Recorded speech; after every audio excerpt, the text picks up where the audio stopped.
So we'll go ahead with the next type of special purpose PN junction diode. If you remember, हमने last lecture में we have started off with special purpose PN junction diode. चार type के special purpose PN junction diode हमको cover करने थे. सबसे पहला था Zener diode, which is used as a voltage regulator. और if you remember, हम Zener diode को ऑपरेट करते हैं under breakdown region of reverse bias. उसके बाद हमने देखा second type which is photodiode. Photodiode भी एक special purpose P N junction diode है which is use as photo sensor. It is also operated under reverse bias but low voltages. तो हम लोग ब्रेकडाउन तक जाते नहीं है when you want to use P N junction diode as photodiode. और उसके बाद और दो special purpose P N junction diode थे. एक है solar cell which is also called as photovoltaic cell. And if you remember, मैंने आपको बताया था कि जो सोलार सेल है या जो फोटोवोल्टाइक सेल है, इसको हम नो बायस कंडीशन में यूज़ करते हैं. नॉर्मली हम इसको कहाँ यूज़ करते हैं? फॉर एग्जांपल जैसे इंटरनेशनल स्पेस स्टेशन है. फॉर एग्जांपल जैसे हमने मून पे रिसेंटली एक मिशन लॉन्च किया था जिसमें you will send a robot and वहाँ से आपको डेटा मिलने वाला है because that robot will do certain analysis and send you the data. तो अभी रोबोट को जो भी एनालिसिस करना है और तुमको डेटा यहाँ पे भेजना है, रोबोट मतलब रोवर, तो वो सब एनालिसिस करके इंफॉर्मेशन भेजने के लिए इलेक्ट्रिसिटी लगेगा ना. You need to have power. अब वो इलेक्ट्रिसिटी कैसे मिलेगा? हमने तो यहाँ से कोई वायर छोड़ा नहीं. तो वो जनरेट करेगा with the help of solar cell. ये सोलर सेल तुमने और कहाँ देखा है? स्ट्रीट लैंप्स में. बहुत सारे अभी आजकल स्ट्रीट लाइट्स के ऊपर सोलर पैनल लगा होता है, तो this are kind of solar cells. तो सोलर सेल और photovoltaic cell, solar cells are also known as photovoltaic cell. अब इसको फोटोवोल्टाइक क्यों बोलते हैं? बिकॉज यहाँ पे जब लाइट मतलब फोटॉन इंसिडेंट होगा तो इट विल जनरेट वोल्टेज, इसलिए उसको बोलते हैं photovoltaic cell. So light incident on a solar cell produces both a current and a voltage to generate electric power. So whenever there are photons which are incident on a solar cell, they produce a current as well as voltage to generate power. तो solar cell thus works as a source of DC power. ये important है. If you remember, मैंने आपको बताया था कि most of the devices that we use, they work on DC, including the lights. जो भी तुम घर में लाइट यूज करते हो, जो भी लैंप यूज करते हो, चाहे वो एलईडी हो या फिर बल्ब के फॉर्म में हो, all of them work on DC. अब प्रॉब्लम क्या था? हमारे घर में अगर यूज करना होता तो सप्लाई क्या आ रहा है? एसी. फिर एसी को किस में कन्वर्ट करोगे? डीसी में. तो वो रेक्टिफायर सर्किट लगेगा, है ना. लेकिन यहाँ सोलार सेल का एडवांटेज ये है कि सोलार सेल हमको डायरेक्टली डीसी पावर ही देता है, राइट. इसका मतलब मैं सोलार सेल से डायरेक्ट इंस्ट्रूमेंट्स यूज कर सकता हूँ. तो I don't have to put a rectifier circuit to convert AC to DC. तो it gives you pure DC power. Then this is the general schematic structure of a solar cell. बहुत simple सा structure है. As you see, एक बहुत thin N type layer है. तो N type is a very thin layer and you have a very thick base of P type. अब ऐसा क्यों, वो हम धीरे धीरे देखेंगे स्टेप बाय स्टेप. यहाँ पे क्योंकि ये भी पी एन जंक्शन डायोड है, फोटो डायोड भी पी एन जंक्शन डायोड था, और इन दोनों का वर्किंग ऑलमोस्ट सिमिलर है. Not exactly but almost. जैसे फोटो डायोड में तुमने देखा था कि फोटॉन्स कहाँ इंसिडेंट होते हैं? डिप्लीशन रीजन में. वहाँ पे क्या जनरेट होता है? Electron hole pair. यहाँ भी वैसा ही होने वाला है. सिर्फ यहाँ पे you need to remember N type is a very thin layer और जो पी टाइप है it is a thick base. Then उसके ऊपर हमने लगा के रखा है एक anti reflecting coating. Anti reflection coating के दो काम है. पहले तो नाम में है एंटी रिफ्लेक्शन. एंटी रिफ्लेक्शन है ना. हम भी आजकल यूज करते हैं, हम लोग रिफ्लेक्शन कोटिंग यूज करते हैं, अगर तुमको पता होगा. पता है चश्मे के ऊपर आता ना, चश्मे के ऊपर आपको पूछते हैं कि आपको लेयर लगा के दे क्या, कोटिंग करके दे क्या. It is basically reflecting coating. क्योंकि वो जो अल्ट्रावायलेट रेज आ रहे हैं whichever screen you are using, हम लोग स्क्रीन पे बहुत टाइम स्पेंड करते हैं, कंप्यूटर से टाइम स्पेंड करते हैं, तो वहाँ से अल्ट्रावायलेट लाइट भी आ सकता है. It can go inside your eye. तो यूवी प्रोटेक्शन बोलते हैं उसको. तो वो यूवी लाइट को रिफ्लेक्ट कर देता है. रिफ्लेक्ट, ये एंटी रिफ्लेक्शन कोटिंग है. एंटी मतलब ये रिफ्लेक्शन नहीं करेगा, ये एब्जॉर्ब करेगा. ये लाइट को क्या करेगा? पास होने देगा. लेकिन इसके दो पर्पज है. नाम में जैसा है एंटी रिफ्लेक्शन, वो तो करेगा ही, लेकिन विजिबल लाइट के लिए, विजिबल लाइट को वो रिफ्लेक्ट होने देगा नहीं, विजिबल लाइट को पास करवा देगा, मतलब वो विजिबल लाइट को एब्जॉर्ब करता है। लेकिन एट द सेम टाइम वही कोटिंग इंफ्रारेड रेडिएशन को रिफ्लेक्ट कर देता है, वो अलाउ नहीं करता है आईआर को अंदर जाने के लिए। अब ऐसा क्यों? क्योंकि इफ यू नो, अगर नहीं पता तो अभी पता लग जाएगा। infrared radiation infrared radiation, you need to remember, they generate heat, and if you remember, semiconductor के जो प्रॉपर्टीज होते हैं वो टेम्परेचर डिपेंडेंट होते हैं। तो अगर आईआर रेडिएशन अंदर चला गया, it will basically generate heat, और अगर हीट जनरेट हुआ तो इसके प्रॉपर्टीज चेंज हो जाएंगे। तो हमने जिस पर्पस के लिए इसको बनाया था वो पर्पस पूरा ही नहीं होने वाला हमारा। इसलिए जो एंटी रिफ्लेक्शन कोटिंग है वो विजिबल को एब्जॉर्ब करता है, विजिबल को पास करता है। क्योंकि दिख रहा है तुमको सनलाइट अंदर आ रहा है, फिर यहाँ पे लिखा है एंटी रिफ्लेक्शन कोटिंग। तो एंटी रिफ्लेक्शन मतलब एब्जॉर्ब करेगा, लेकिन किसको करेगा? विजिबल लाइट, और आईआर को वो रिफ्लेक्ट कर देगा। तो एक ही चीज दो काम कर रहा है। And then if you see, ये जो एन साइड था, या जो ये नीचे का पी साइड है, इसी को हम लोग कोटिंग करते हैं कंडक्टिंग मटेरियल से, और वही यूज कर लेते हैं कांटेक्ट के लिए। क्योंकि रिमेंबर, कोई भी इलेक्ट्रॉनिक इक्विपमेंट को you need to have two terminals. तो हमने एन साइड को एक कंडक्टिंग मटेरियल से कोट किया। आप बोलोगे कंडक्टिंग से क्यों कोट किया? एंटी रिफ्लेक्शन तो समझ में आया, कंडक्टिंग से क्यों कोट किया? तो थोड़ा रुक जाओ, जब एग्जैक्ट वर्किंग आएगा तब समझेगा आपको। तो हमने एन और पी दोनों साइड को कंडक्टिंग मटेरियल से कोटिंग करके रखा है। और यू नो, इलेक्ट्रिकल कॉन्टैक्ट के लिए तुमको कंडक्टिंग मटेरियल लगता है ना। फॉर एग्जाम्पल, अब ये तो टूट गया वैसे, लेकिन अगर होते तो दो टर्मिनल होते ना, दो, ऐसे दो। तो ये हम लोग यूज करते हैं किसके लिए? पावर सप्लाई देने के लिए, एज अ इनपुट और आउटपुट। गुड। तो कंडक्टिंग मटेरियल यहाँ पे कोट किया है। तो एक काम करो, यहीं से दो टर्मिनल निकाल लो। इसको बोलते हो फ्रंट कॉन्टैक्ट ऊपर वाले को, और नीचे वाले को बोलते हो बैक कॉन्टैक्ट या फिर रियर कॉन्टैक्ट। तो that is a basic structure. और जो भी ये सोलर सेल वोल्टेज जनरेट करेगा, तुमने सीधा किसको दे दिया? Load resistance. मतलब तुम डायरेक्टली, तुमको बल्ब चलाना है तो बल्ब का रेजिस्टेंस, तुमको कोई और चीज यूज करनी है उसका रेजिस्टेंस। कैलकुलेटर में यूज करते हैं हम लोग छोटे छोटे सोलर सेल। तो for example, if I am using solar cell to operate a calculator, तो एक कैलकुलेटर का रजिस्टर हो जाएगा उस केस में। तो remember, it consist of a PN junction. PN junction, the N side of the junction faces the solar radiation. Solar radiation किस पे इंसिडेंट हो रहा है? एन साइड पे। किस पे? एन साइड पे। The P side is relatively thick and is at the back of the solar cell. तो जो पी साइड है वो थिक है, वो नीचे की तरफ है, बैक साइड पे है। Both the P side and N side are coated with a conducting material, जैसे मैंने अभी बताया आपको। Then the N side is coated with anti reflection coating which allows visible light to pass through it. At the same time, ये ही reflection anti reflection coating का और एक काम है। The main function of this coating is to reflect the IR radiation, heat radiation, क्योंकि IR will generate heat basically, and protect the solar cell from heat. हमको solar cell को heat नहीं होने देना, उसका सिंपल रीजन है, solar cell is a semiconductor device जिसके जो प्रॉपर्टीज होते हैं वो टेम्परेचर डिपेंडेंट होते हैं। So this is necessary. This is necessary because the electronic properties of semiconductors are sensitive to fluctuations in temperature. This coating works as electrical contact of the solar cell. तो हम दो contact निकालेंगे। The contact on the N side is called as front contact, और P type से निकाला हुआ कौन है? बैक कॉन्टैक्ट या फिर रियर कॉन्टैक्ट। जैसे as you can see, you have a rear contact and you have a front contact. The N side of solar cell is thin. अभी आ गया इंपॉर्टेंट पार्ट, मैंने बोला ना बहुत थिन है, क्यों है वो बताऊंगा। लाइट कौन से साइड पे इंसिडेंट हो रहा है? एन की पी? एन। और मैंने आपको बोला कि फोटोडायोड में, जो हमने लास्ट लेक्चर में कवर किया था, और सोलर सेल में एक चीज कॉमन है, वहां पे लाइट कहाँ इंसिडेंट करवा रहे थे तुम? Depletion layer, depletion region. यहाँ पे भी कहाँ होनी चाहिए? Depletion region. तो लाइट एक्चुअली डिप्लीशन रीजन पे इंसिडेंट हो ही नहीं रहा, किस पे हो रहा है?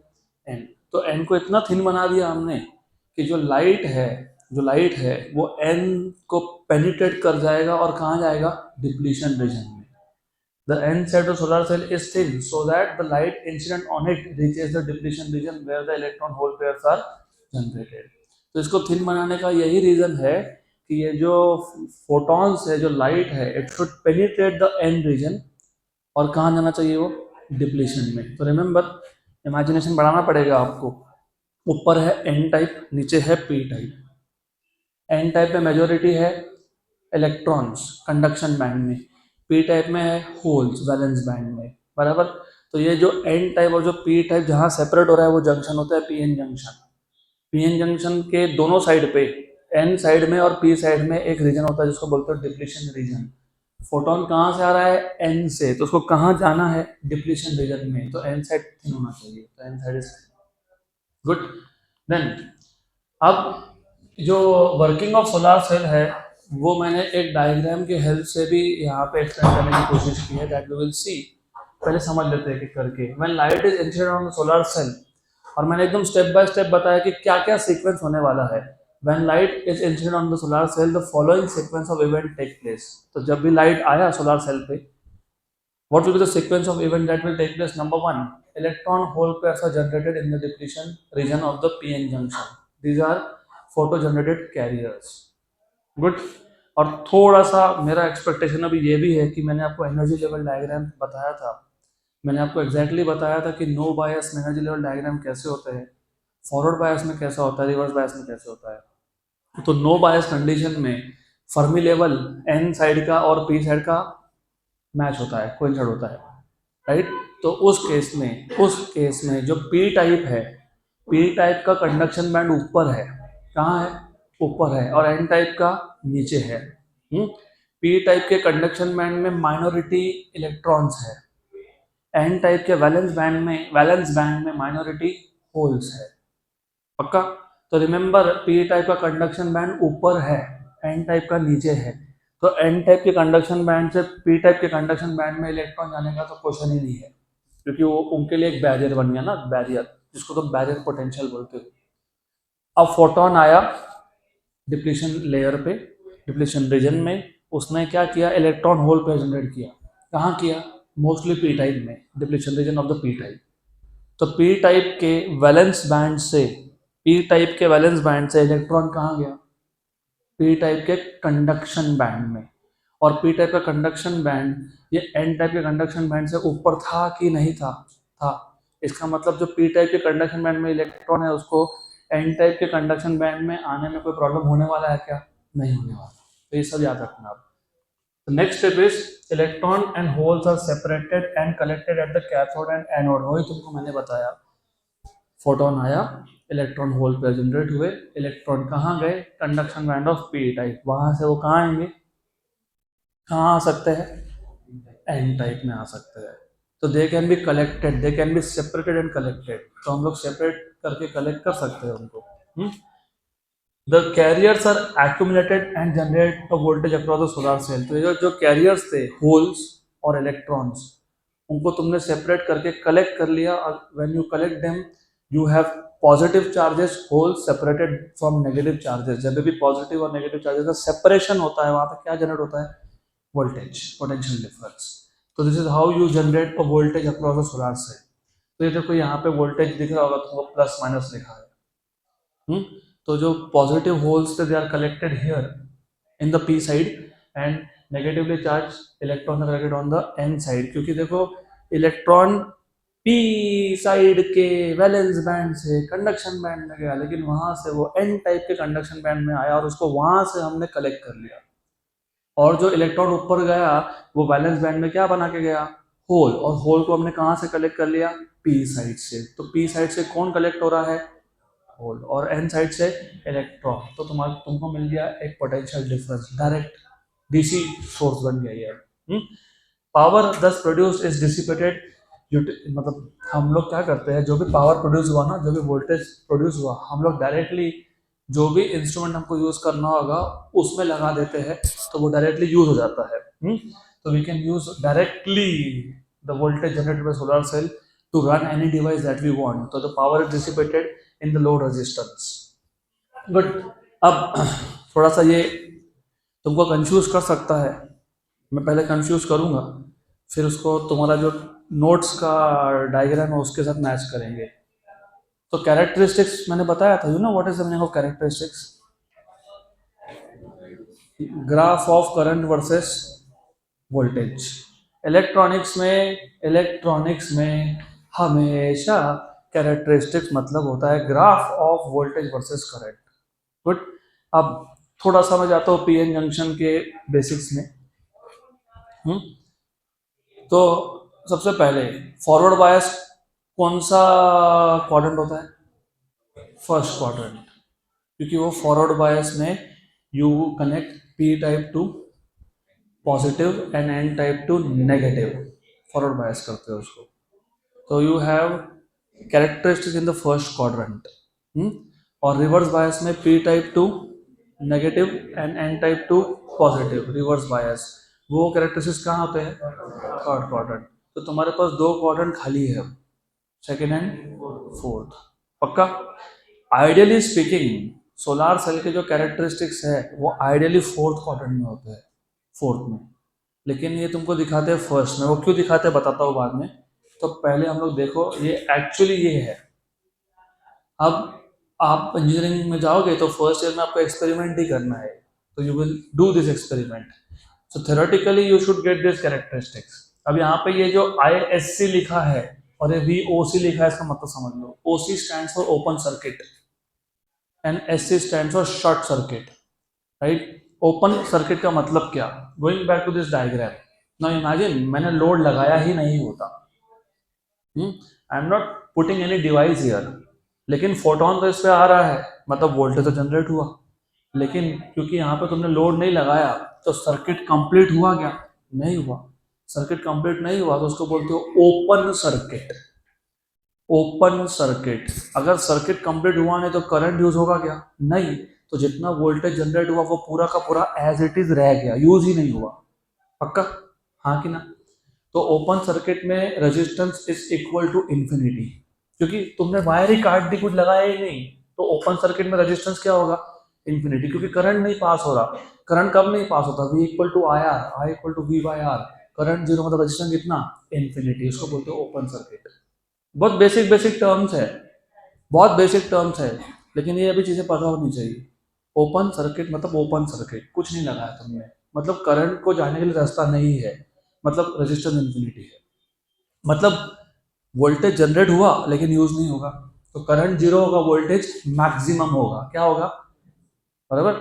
एक बात बताओ, एक्स और वाई एक्सिस अगर मैं प्लॉट करता हूँ तो वाई इक्वल टू जीरो आया तो वो पॉइंट कहाँ होता है? बस बात खत्म हो गई। अगर करंट जीरो है तो वो पॉइंट कहाँ आएगा? वोल्टेज एक्सिस पे। इसको बोलते हैं ओपन सर्किट वोल्टेज। क्या बोलते हैं?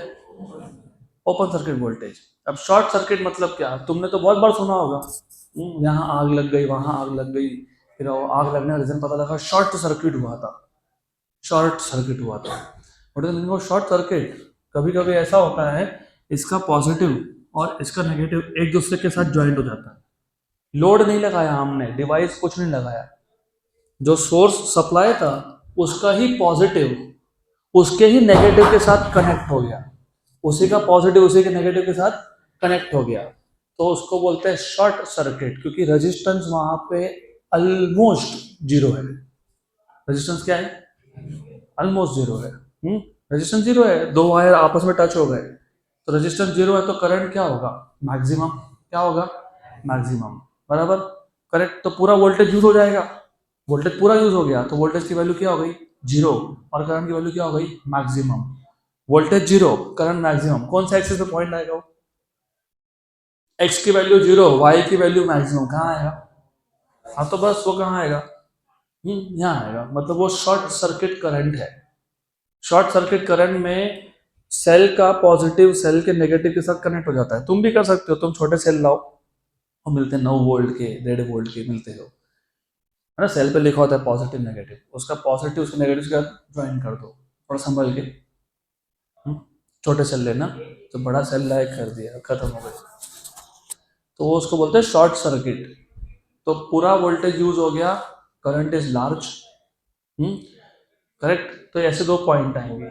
तो आइडियली स्पीकिंग यहाँ पे जो करंट होता है ना वो आपका जाता है नेगेटिव एक्सिस में। कौन से एक्सिस में? नेगेटिव, और वोल्टेज होता है पॉजिटिव। तो क्वाड्रेंट कौन सा हुआ? फोर्थ। कौन सा हुआ? फोर्थ। पहले क्वाड्रेंट में किसके कैरेक्टरिस्टिक्स थे? Forward bias. थर्ड में किसके थे?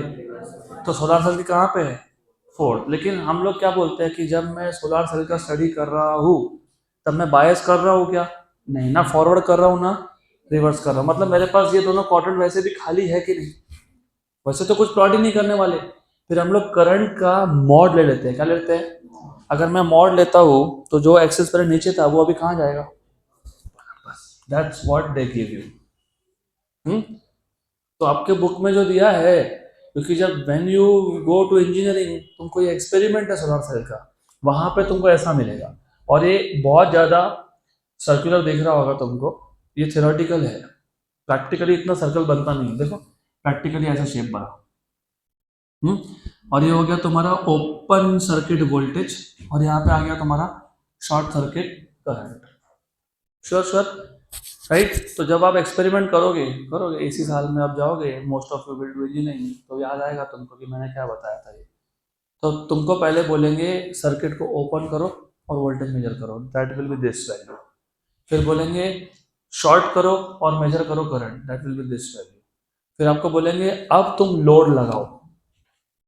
हाँ, अब उसके बाद तुम वोल्टेज थोड़ा थोड़ा चेंज करो और करंट मेजर करो। तो यू हैव वोल्टेज का रीडिंग, यू हैव करंट का रीडिंग। तो फिर वो तुम ग्राफ प्लॉट करोगे, ऐसा मिलता है। Now if you look, if you see and if you apply the basic knowledge what you have from Ohm's law, what is Ohm's law?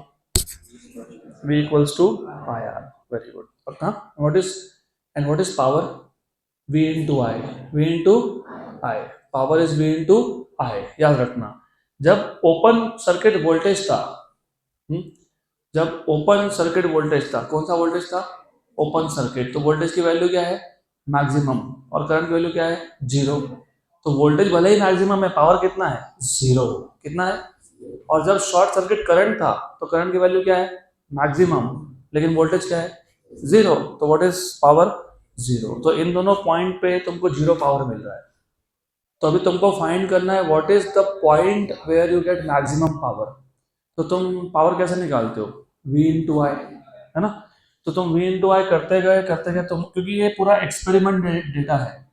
Experimental data में तुम्हारे पास एक कॉलम है जिसमें वोल्टेज की वैल्यू, तुम वोल्टेज बढ़ाओगे और तुम करंट मेजर करोगे। तो एक कॉलम में वोल्टेज है, दूसरे कॉलम में क्या है? करंट है। Voltage and current. तो voltage into current, voltage into current, voltage into current measure करते जाओगे। ऐसा एक पॉइंट तुमको मिलेगा फाइनली जहां पे पावर की वैल्यू, मतलब वोल्टेज इंटू करंट की वैल्यू क्या हुई? मैक्सिमम। ये है मैक्सिमम पावर पॉइंट। क्या है ये? Maximum power point. तो इस केस में मैक्सिमम पावर ना मैक्सिमम वोल्टेज पे आता है ना मैक्सिमम करंट पे आता है, समवेयर इन बिटवीन आता है। तो ये था characteristic of a solar cell. Simple, बहुत सिंपल।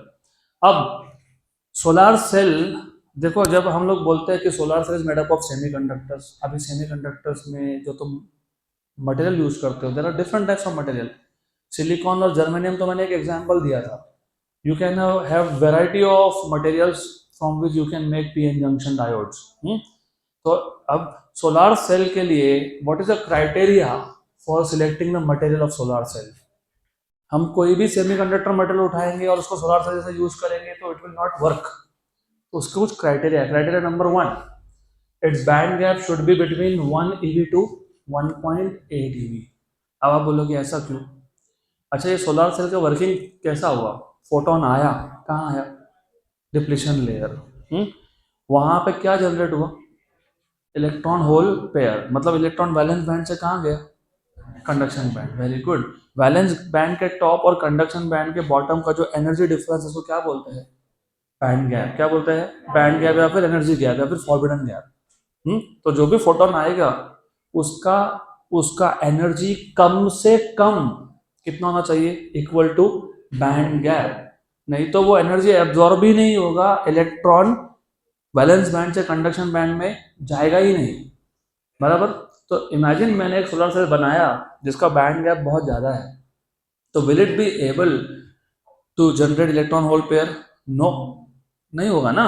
तो हमको बैंड गैप, और रिमेंबर मैंने पहले ही बता दिया कि हम लोग यहाँ पे विजिबल लाइट एब्जॉर्ब कर रहे हैं। तो आपको पता होना चाहिए कि विजिबल लाइट का एनर्जी कितना होता है इन ईवी, इन इलेक्ट्रॉन वोल्ट। तो जितना विजिबल लाइट का एनर्जी है उतना या उससे कम ही बैंड गैप चाहिए, उससे ज़्यादा नहीं कर सकते।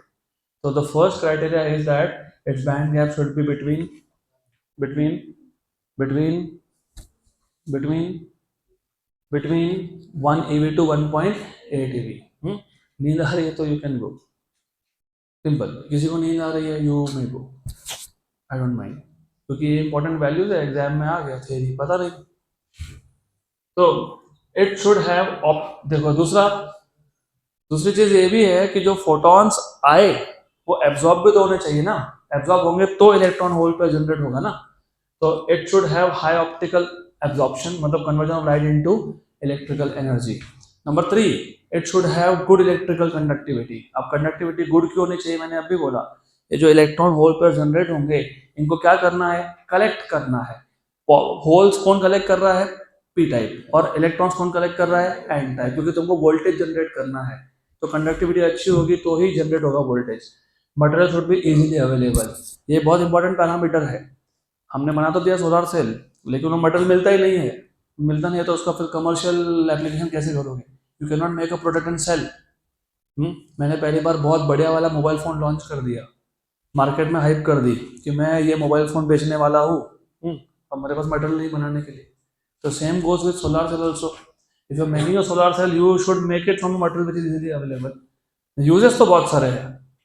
Number 1 uses, solar cells are used for charging batteries during daytime so that the batteries can supply power during night। हमने तो एक प्रोजेक्ट किया था इसके ऊपर, me and some of my students. तो व्हाट आई टोल्ड देम कि एक काम करो, किसी एक भंगार की शॉप में चले जाओ, भंगार मतलब इलेक्ट्रॉनिक वेस्ट यहाँ पे it's not like the other things, electronic waste की बात कर रहा हूँ। इलेक्ट्रॉनिक वेस्ट की शॉप में से you go and bring some solar panels, क्योंकि छोटे छोटे सोलर सेल बहुत जगह पे होते हैं, कैलकुलेटर में होते हैं, घड़ी में होते हैं। वो छोटे छोटे जो भी तुम्हारे पास मटेरियल है उसको यूज़ करो, modify whatever you want to do, और हम लोग ऐसा करेंगे सोलर लैम्प बनाएंगे। मतलब क्या होगा कि सोलार, क्योंकि छोटे छोटे गाँव में इट्स अ ओल्ड प्रोजेक्ट, अभी तो हर गांव में बिजली पहुंच गई, तब नहीं था। तो हम लोग उसका सोलार पैनल बनाएंगे छोटा सा, उसको विंडो के बाहर माउंट करेंगे, और we will put a battery so that it will charge the battery during day time, और कम से कम रात में एक हाथ लाइट चल जाए उससे। तो one of them did it. So you can do the same kind of things. So you can use solar cell to charge the batteries during daytime, and you can use that during night। अभी हमारे घर में जब सब solar panel लगा रहे वही तो काम करता है, डे टाइम में चार्जिंग करता है और नाइट टाइम में तुम वो इलेक्ट्रिसिटी यूज करते हो। They are useful at remote places. I told you also the other day कि अगर हम लोग जैसे for example there is a remote mountain, उस माउंटेन पे 3 4 5 घर है, there are only few people living in that places. अब वहां तक इलेक्ट्रिसिटी सप्लाई करना इज अ डिफिकल्ट टास्क, ऊपर से इट इज वेरी एक्सपेंसिव, 4 5 लोगों के लिए सप्लाई करना बहुत डिफिकल्ट होता है। तो वहां पे you can have this solar cells, so they are useful at remote places for supplying power to various electronic equipment from calculators to of course satellite and space station। तो satellite और space station पे हम लोग wires तो नहीं भेज सकते ना, तो हमको वहाँ का वहाँ इलेक्ट्रिसिटी जनरेट करना पड़ेगा, तो वहाँ पे आप यूज़ कर सकते हो। They are use to supply power to traffic signal also. हमारे सिटी में तो नहीं है, बट इन सम सिटीज, अभी because we are like making some modern cities if you know. तो स्मार्ट सिटी प्रोजेक्ट में this is one of the key parameter, street light से लेकर traffic signal all of them are basically powered with the help of solar cells। They are used in communication stations and in lux meter। अभी lux meter क्या होता है, lux meter is a meter which measures light। तो it is used in lux meter to measure intensity of light। They are used in street lights, of course we have seen। हो गया, तो इतना ही था सोलर सेल, डन, सिंपल सा concept है। Now jumping to the last special purpose PN junction diode, light emitting diode LED. बहुत easy है, यू सी ये ट्यूबलाइट वो एलईडी है, लाइट एमिटिंग डायोड, लेकिन रिमेंबर वो व्हाइट लाइट इमिट करता है। What is white light by the way, it is compose of 7 different colours with pure. तो प्रिज्म से पास करोगे तो you gate 7 colours. You see I am using a microphone, उसके ऊपर छोटे छोटे ग्रीन लाइट्स है, ये भी एलईडी है। You see this TV has some kind of blue light का indicator, that is also LED. You see this amplifier, वैसे एम्पलीफायर के अंदर भी सेमीकंडक्टर जो हम सीखने वाले हैं इसके बाद, बाइपोलर जंक्शन ट्रांजिस्टर, ये रेड लाइट ये भी क्या है, एलईडी है। You see this laser light, it also LED. You see that CCTV camera, उसके ऊपर एक छोटा डॉट दिखेगा जहाँ से लाइट तुमको दिखेगा नहीं, क्योंकि वो इंफ्रारेड लाइट है। तो आपकी गाड़ी का इंडिकेटर लाइट एलईडी है, ट्रैफिक सिग्नल में छोटे छोटे लाइट्स एलईडी है, तो ये सब एलईडी है। अब इधर के इधर तुमको मैंने 5 से 6 एग्जाम्पल दे दिए, और ये 5 के 5 एग्जाम्पल अलग अलग टाइप के एग्जाम्पल है। बोलो कैसा कैसा? ये वाइट लाइट है 7 कलर्स, ये ब्लू कलर का लाइट जनरेट कर रहा है, वो रेड कलर का लाइट जनरेट कर रहा है, ये ग्रीन कलर का लाइट जनरेट कर रहा है। तो है तो सब एलईडी, लेकिन they are generating different wavelengths, correct? तो this is why you should know how does LED work. बहुत सिंपल और बहुत इंटरेस्टिंग है। And of course light emitting diode, हम मैंने बताया था 4 special purpose PN junction diode, उसमें से एक था रिवर्स बायस अंडर ब्रेकडाउन, कौन? Zener diode. एक था रिवर्स बायस लो वोल्टेजेस, कौन? फोटोडायोड। एक है नो बायस, कौन? Solar cell. अब बचा क्या? Forward bias. तो we operate this under forward bias. Light emitting diodes are special semiconductor diodes. When forward biased, they emit light of particular color.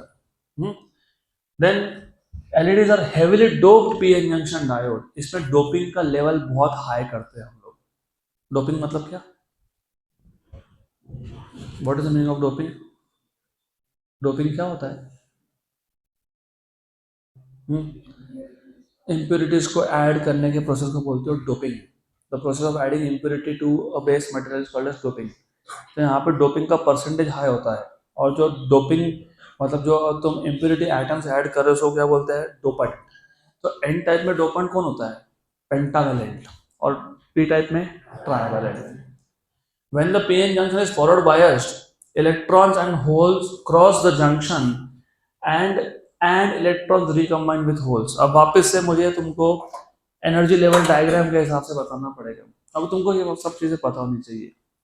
जब जब नो बायस होता है तो फर्मी लेवल मैच होते हैं। फर्मी लेवल मैच होने का मतलब क्या होता है कि जो पी टाइप है, पी टाइप, उसका कंडक्शन बैंड एन टाइप से ऊपर है। फॉरवर्ड बायस, सॉरी, नो बायस, राइट। रिवर्स बायस में तुम और भी ऊपर कर देते हो, मतलब तुम हाइट बढ़ा रहे हो। मतलब there is no way that electrons from N type, मतलब conduction band of N type can go into conduction band of P type. Forward bias में तुम ये डिफरेंस कम करते हो। क्या करते हो? कम। क्या करते हो? कम। तो what you are trying to do, conduction band of N type और conduction band of P type को सेम लेवल पे लाने की कोशिश कर रहे हो। जैसे ही सेम लेवल पे आया, और बाय द वे ये एन टाइप का कंडक्शन बैंड है, ये पी टाइप का कंडक्शन बैंड है, इसमें जो डिफरेंस ऑफ पोटेंशियल है इसको पता है क्या बोलते हैं? Barrier potential. क्या बोलते हैं? और मैंने तुमको बताया था for silicon it is 0.7, for germanium it is 0.3, और अलग अलग टाइप के मटेरियल के अलग अलग होता है।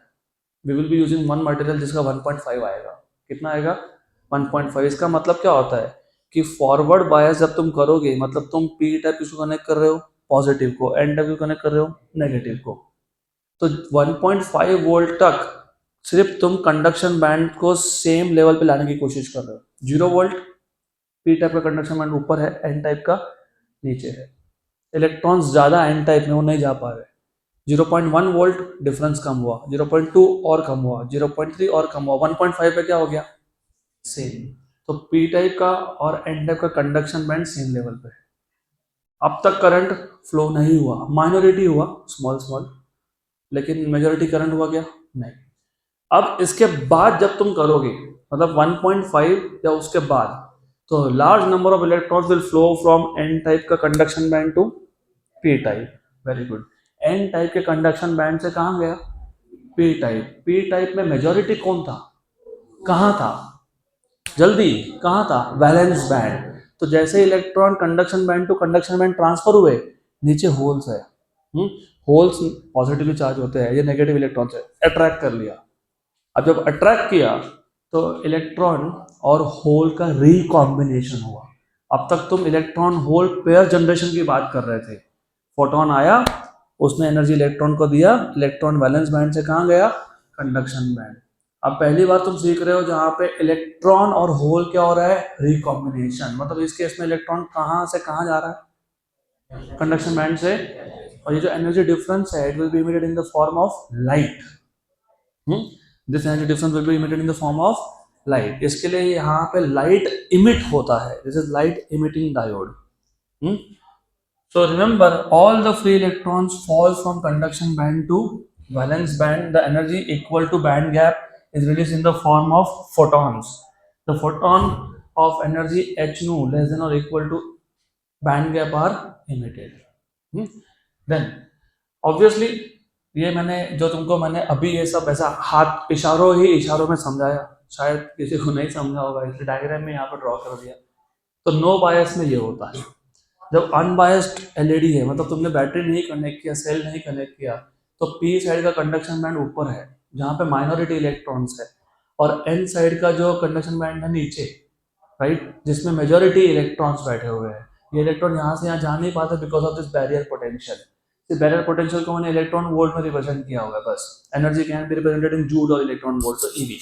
This is basically you have unbiased, जहाँ पे फर्मी लेवल क्या हो रहा है, मैच, कोइंसाइड। फॉरवर्ड बायस करूंगा तो इसको नीचे लाऊंगा, इसको ऊपर ले जाऊंगा। तो मैं फॉरवर्ड बायस किया किया किया, एक स्टेज पे क्या हुआ, एक स्टेज पे ऐसा हुआ कि दोनों का कंडक्शन बैंड ऑलमोस्ट आ गया सेम लेवल पे। तुम बोलोगे तो सेम तो है नहीं, हाँ, बैरियर पोटेंशियल क्रॉस होने से पहले ही electrons from N side they start going to P side. अब बोलोगे ऐसा क्यों हो गया, ये इलेक्ट्रॉन इसको रिपेल नहीं कर रहे थे क्या, कर रहा था ना रिपेल। तो वो रिपल्शन की वजह से बैरियर पोटेंशियल ओवरकम करने से थोड़ा पहले ही electron start diffusing to the P side. अब जैसे इलेक्ट्रॉन डिफ्यूज हुआ पी साइड में, नीचे कौन बैठा है, होल, वो क्या करेगा, उसको अट्रैक्ट करेगा, और अट्रैक्ट करेगा तो ट्रांजिशन होगा, तो क्या इमिट होगा, देखो क्या इमिट हुआ, फोटोन। उसका एनर्जी कितना है, एच नू, क्या है, h c by lambda. Energy कितना है, energy difference between conduction band and valence band. Transition कहाँ से कहाँ हो रहा है, conduction band to valence band. पक्का, गुड। और ये है schematic symbol of LED. Photo diode में तुम एरो हेड अंदर की तरफ दिखाते हो क्योंकि वहां पे फोटॉन्स एब्जॉर्ब होते हैं, यहाँ पे फोटॉन्स इमिट होते हैं, इसलिए एरो कहाँ दिखाओगे, बाहर। गुड, देन और इसके आगे intensity of emitted light increases with forward current. जितना ज्यादा फॉरवर्ड बायस करूंगा उतना ही पी साइड का कंडक्शन बैंड नीचे आएगा और एन साइड का ऊपर जाएगा। तो मोर फॉरवर्ड बायस मतलब more forward current, more forward current मतलब more electrons are entering from N side to P side, so more electrons are making transition from conduction band to valence band, तो more light is emitted, more light emitted मतलब intensity will increase। तो जितना ज्यादा forward voltage होगा उतना ज्यादा forward current होगा, उतना ज्यादा ही लाइट इमिट होगा, सिंपल सी बात है। The colour of emitted light depends upon the band gap of the material used. तो मैंने तो आज स्टार्ट करने से पहले ही तुमको ये बताया कि इसी क्लासरूम में 5 अलग अलग लाइट इमिटिंग डायोड्स है। कोई रेड कलर इमिट कर रहा है, कोई ब्लू कर रहा है, कोई ग्रीन कर रहा है, कोई तो व्हाइट लाइट कर रहा है direct. Why? It depends on the band gap. It depends on the band gap. तो इसलिए तो सेमीकंडक्टर इतने इंपॉर्टेंट है। तुम सिर्फ बैंड गैप चेंज कर दो बाय डोपिंग और बाय यूजिंग डिफरेंट मटेरियल्स। सिर्फ बैंड गैप चेंज होने से क्या होगा, ये बैंड गैप चेंज होने से पता है क्या होगा, ये EC माइनस EV की वैल्यू चेंज होगी, और EC माइनस EV की वैल्यू क्या डिसाइड करती है, वेवलेंथ। तो तुम सिर्फ बैंड गैप को एडजस्ट करके कलर चेंज कर सकते हो। Therefore, semiconductor with different dopants are used to get LED of different colors. Example, gallium arsenide LED emits infrared. तो मैंने तुमको अभी बोला कि वो CCTV कैमरा में एक छोटा सा बल्ब है जहाँ से लाइट जनरेट हो रहा है, तुमको नहीं दिख रहा क्योंकि वी आर ह्यूमंस। है क्या कोई यहाँ पे आउल, उल्लू नहीं, आउल्स तो दिखते हैं ना इंफ्रारेड में। If I my information is correct, तो इंफ्रारेड हम लोग तो नहीं देख सकते, may be some alien species exist जिनको इंफ्रारेड दिखता होगा, हमको तो नहीं दिखता ह्यूमंस को। तो वहाँ से लाइट आ रहा है, कैसे पता? I can prove. रात में जब यहाँ अंधेरा होता है तभी भी रिकॉर्डिंग होती रहती है, तभी भी दिखता है, हाँ बेंच है, हाँ वो पंखा है, वो है। कैसे? IR light will be incident on this object and reflected back and the camera captures it. तो रिमेंबर, अगर तुम गैलियम आर्सेनाइड यूज कर रहे हो तो इट इमिट्स इनफ्रारेड, मतलब ये गैलियम आर्सेनाइड यूज होता है सीसीटीवी कैमरास में। If you are using gallium arsenide phosphate, gallium arsenide phosphate, it emits red. Red, ये जो मेरे पास है ये, या फिर यहाँ पे एक इंडिकेटर लाइट है, इसके अंदर गैलियम आर्सेनाइड फॉस्फेट लगा हुआ है, red and yellow. And gallium phosphate emit green. ये तो हमारे पास इधर ही तीनों मटेरियल अवेलेबल है in this classroom. Then let us have a look at IV characteristics of light emitting diode. Nothing new, forward bias में यूज कर रहे हो ना। अभी ये चौथी बार है जब हम फॉरवर्ड बायस कैरेक्टरिस्टिक्स की बात करेंगे। कौन से क्वाड्रेंट में आते हैं? और वो तुमको याद है, बैरियर पोटेंशियल क्रॉस होने तक करंट बहुत स्मॉल मिलता है ड्यू टू माइनॉरिटी, उसके बाद क्या होता है? लास्ट, बस हो गया। और मैंने बोला था कि बैरियर पोटेंशियल डिपेंड करेगा तुम मटेरियल कौन सा यूज कर रहे हो। तो यहाँ पे 1.5 है, अगर प्योर सिलिकॉन होता तो 0.7, जर्मेनियम होता तो 0.3, तो ये 1.5। This is the characteristics of LED. Simple advantages, many they are cheap. What is सस्ते? extremely cheap. Then LED require low operating voltage and low power. I don't remember now, I was telling in some of my batch, क्या है अभी, even think of a company which is manufacturing two wheelers. अब आज से 20 साल पहले, 25 साल पहले तो मोनोपोली था, एक हाथ दो ही कंपनीज थे, तो वो कितने भी प्राइस पे बेचेंगे तो प्रोडक्ट बिकने वाला था। अभी हो गया कंपटीशन, अभी उनको पैसा बचा के कॉस्ट को कम करना होता है। तो आजकल indicator light, brake light LED होता है। पहले नॉर्मल बल्ब लगते थे अंदर, अभी एलईडी होता है। उससे क्या हुआ? एलईडी को लो वोल्टेज लगता है, उससे क्या हुआ? जो बैटरी पैक तुमको गाड़ी के साथ फ्री में मिलता था ना, अभी वो कम पावर का होता है, कम वैटेज आई वुड से। तो ये भी है कि लो वोल्टेजेस पे ऑपरेट होता है, इसकी वजह से जो बैटरी है। अभी मैं क्लासरूम का एग्जांपल देता हूँ। Now we have an inverter here which has a battery of around 200 watt का बैटरी हो, more or less 200 watt का बैटरी का capacity maximum 5 fan 5 tube light. Of course inverter के कैपेसिटी पर डिपेंड करेगा वो तो है ही, लेकिन 5 fans and 5 more or less tubelights, correct? You know in this classroom 1 2 3 4 5 6, और कम से कम वहाँ पे 7 फैन, और कम से कम 13 ट्यूबलाइट है, कम से कम। फिर भी कभी ओवरलोड नहीं होता ये। क्यों नहीं होता? क्योंकि सारे एलईडीज है। एलईडीज का वोल्टेज कंजम्पशन, मतलब they operate on low voltage, तो वो उतना पावर कंज्यूम ही नहीं कर रहे। तो ये it is an important thing if you have low operating voltages. Good. Now look, ये इत्तू सा एक रिमोट कंट्रोल है, ये स्लाइड भी चेंज करता है और इसमें लेजर है वो भी चलता है, क्योंकि लेजर जो है it is made up of right. तो लो वोल्टेजेस पे काम करता है, गुड, कंज्यूम्स लेस पावर। इसलिए तो जब नए नए, यू मे नॉट नो, जब नए नए एलईडीज आए थे ना, हमारा जो महाडिस्कॉम है, महावितरण, पता है महावितरण? पता है महावितरण? इलेक्ट्रिसिटी सप्लाई बोर्ड, उसका नाम पहले महाडिस्कॉम था, उससे पहले एमएससीबी था। तो वो एमएससीबी वालों ने स्कीम निकाली थी, you can get a discount of around 100 or 250 rupees something like that on each LED, क्योंकि तब नए नए बहुत एक्सपेंसिव थे वो। उनको चाहिए था कि लोग खरीदे, लोग अपने घर में लगाए। क्यों? क्योंकि तुम अगर एलईडी लगा रहे हो तो तुम कम पावर कंज्यूम कर रहे हो, मतलब जो सप्लाई बोर्ड होता है उसके लिए ये बेनिफिशियल था, क्योंकि उसका जो प्रोडक्शन है उस टाइम पे कम था। अभी आज संडे है, when I was in 11 12 Saturday पूरा पूरा दिन बिजली गायब होती थी, because the production was less, consumption was more. So they wanted to bring down the consumption. कैसे लाएंगे? तुमको थोड़ी बोल सकते हैं कि तुम गर्मी में फ्रिज बंद कर दो, एसी बंद कर दो, नो वन विल लिसन।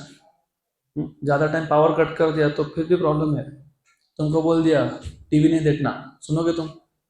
तो हमको बोल दिया मोबाइल फ़ोन कम यूज़ करना, सिर्फ रात में यूज़ करना, 3 दिन 4 दिन बैटरी चलाना, सुनोगे तुम? नहीं। तो how to bring down the consumption? Put LEDs. So they use to put a offer, 300 साढ़े 300 का एलईडी बल्ब 100 रुपीज़ में देते थे, हर एक बिल पे दो। तुम्हारा इलेक्ट्रिसिटी बिल ले जाओ और उस एक बिल पे 2 लाइट मिलेगा तुमको 100 100 रुपए से, उसके ऊपर लेना है तो ज़्यादा पैसा भरो फिर, because they wanted to use this advantage of LED. ये होता है, साइंस पता है तुमको, कॉन्सेप्ट समझा तो सब समझ में आता है कि क्यों ये सब मार्केटिंग फंडे क्यों चल रहे हैं।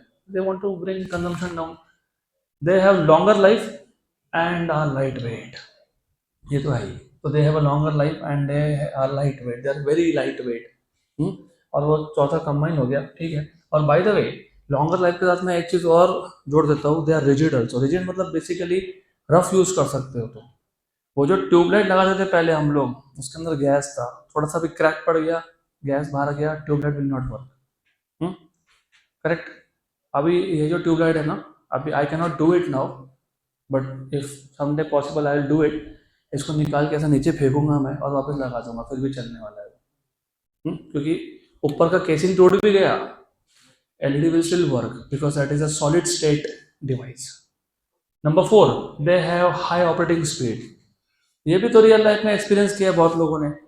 जो ट्यूबलाइट थे उसको तुम बटन चालू करो, धीरे धीरे चालू होगा, राइट। और एलईडी का क्या है, turn put the button on, immediately चालू होता है वो, it does not take time. वैसे the time it takes for that normal tubelight to start, उसको वार्म अप टाइम बोलते हैं, वार्म अप टाइम। तो ट्यूबलाइट का केस में वार्म अप टाइम होता है, यहाँ पे क्या होता है, 0। हमारे भी कुछ दोस्त हैं ना जिनको जल्दी चीज़ें समझ में नहीं आती थी, हम उनको ट्यूबलाइट बुलाते थे, tube light, slow slow slow slow. कुछ आज बोला वो कल समझा उसको, बोलते तो ट्यूबलाइट है क्या। तो you have to become LEDs, high speed of operation. Then different spectral color outputs are possible, so you can have different spectral colors. Done. Uses of LED, of course, too many uses. LEDs are used as status indicator on various instrument. ये सब तुमको example दे रहा हूँ मैं, ये TV पे वो तुमको ब्लू कलर का लाइट दिख रहा है, ये मेरे माइक्रोफोन पे ग्रीन लाइट दिख रहा है, सब स्टेटस इंडिकेटर है। स्टेटस मतलब अपना स्टेटस नहीं, डिवाइस चालू है बंद है वो स्टेटस। अभी कभी कभी माइक्रोफोन यूज करते करते यहाँ पे रेड लाइट ब्लिंक होने लगता है, तो that is an status indicator की बैटरी डाउन हो गया इसका। तो green stands for it is in operational mode, red stand for it is not working. अभी क्लास के बाद जब मैं टीवी बंद करूंगा ना तो इधर रेड दिखाता है वो, मतलब it is not working, it is turn off. तो स्टेटस इंडिकेटर यूज कर सकते हो उसको। यूज इन एडवर्टाइजिंग बोर्ड, अभी देखो ये भी इंपॉर्टेंट है।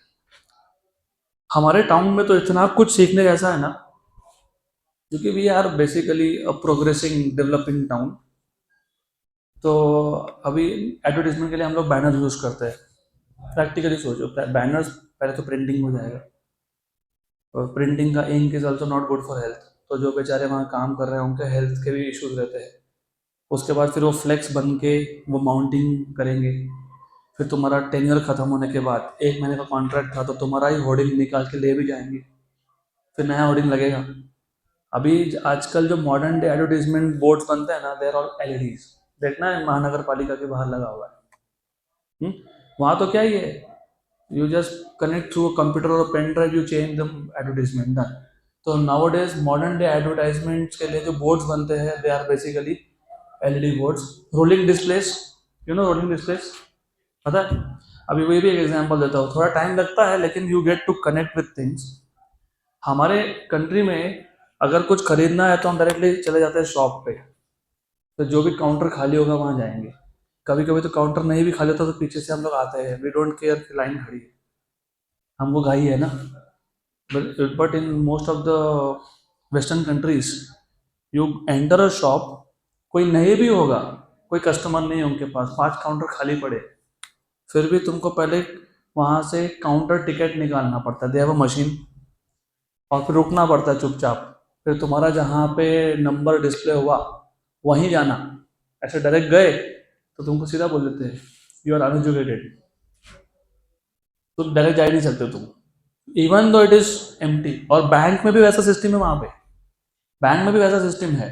You take a token, token number display होगा, किस पे डिस्प्ले होगा? LED display, rolling display. वो बैंक भी लिखा है पैसे वहां पे। रेलवे स्टेशन पे देखा ही होगा तुमने, वो कौन सा डब्बा कहाँ लगने वाला है ना? चार्ट नहीं, वो ऊपर लगाया होता है ना। अभी इतना बड़ा प्लेटफॉर्म है, तुम्हारा S2 में बुकिंग है, और तुम जाके कहीं खड़े रह गए, फिर बाद में ढूंढोगे, तो क्या वो इसलिए पैसे लगा के रखते हैं, S2 S3 यहाँ पे रुकने वाला है, तो so and so forth. They are used in traffic control light systems. ये जो red light, green light, yellow light traffic signal में होता है, वो सब एलईडीज होते हैं। They are used as light source in optical fibre communication, तो ऑप्टिकल फाइबर कम्युनिकेशन में भी यूज होता है। They are used as brake indicators in bikes and vehicle, ये तो कब से बता ही रहा हूँ मैं। इसका एक बहुत अच्छा यूज है, जिसको तुम बोलते हो 7 सेगमेंट डिस्प्ले। क्या बोलते हो? 7 segment display. 7 segment, as a name implies 7 segment, there are 7 segment, there are 7 LEDs। वो कहाँ यूज होता है? टू डिस्प्ले नंबर्स 1 2 3 4 0, तो वहां पे होता है 7 सेगमेंट डिस्प्ले। तो use in 7 segment display unit using arrangement of 7 LEDs, decimal digits from 0 to 9 can be displayed। तो उसका मैं तुमको यहाँ बताता हूँ डायग्राम। तो इफ यू सी ABCDEF, ये 6 हो गए और ये 7वां। तो 7 LED है। कितने हैं? 7। अगर मुझे 0 नंबर डिस्प्ले करना है, 0, तो G को छोड़ के बाकी सारे टर्न ऑन होने चाहिए। अगर मुझे 8 डिस्प्ले करना है, 8, तो सारे के सारे टर्न ऑन होने चाहिए। अगर मुझे 2 डिस्प्ले करना है, 2, तो ABGED। अगर मुझे 3 डिस्प्ले करना है, ABGCD। 1 डिस्प्ले करना है तो BC या फिर FE। This is how they use this 7 segment display to display numbers. तो ऐसा है वो, देखो। ठीक, अगर 1 चाहिए तो ये दोनों टर्न ऑन है, 2 चाहिए तो ABGED, 3 है तो ABGCD, 4 है तो FGB एंड C, 5 है तो AFGCD and so on so fourth. तो ये सारे नंबर 7 सेगमेंट डिस्प्ले के हेल्प से हम लोग शो कर सकते हैं, all this numbers etcetera etcetera. अब आ जाता है हमारे इस चैप्टर के सबसे इम्पॉर्टेंट टॉपिक पे, bipolar junction transistor, which is also basically amplifier. थोड़ा सा मैं स्पीड स्लो ही रखूंगा, क्योंकि it is the most important topic of this chapter.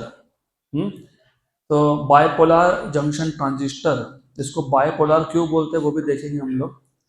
सबसे पहले पता होना चाहिए, जैसे तुम पीएन जंक्शन डायोड बोलते हो, what is the meaning of diode?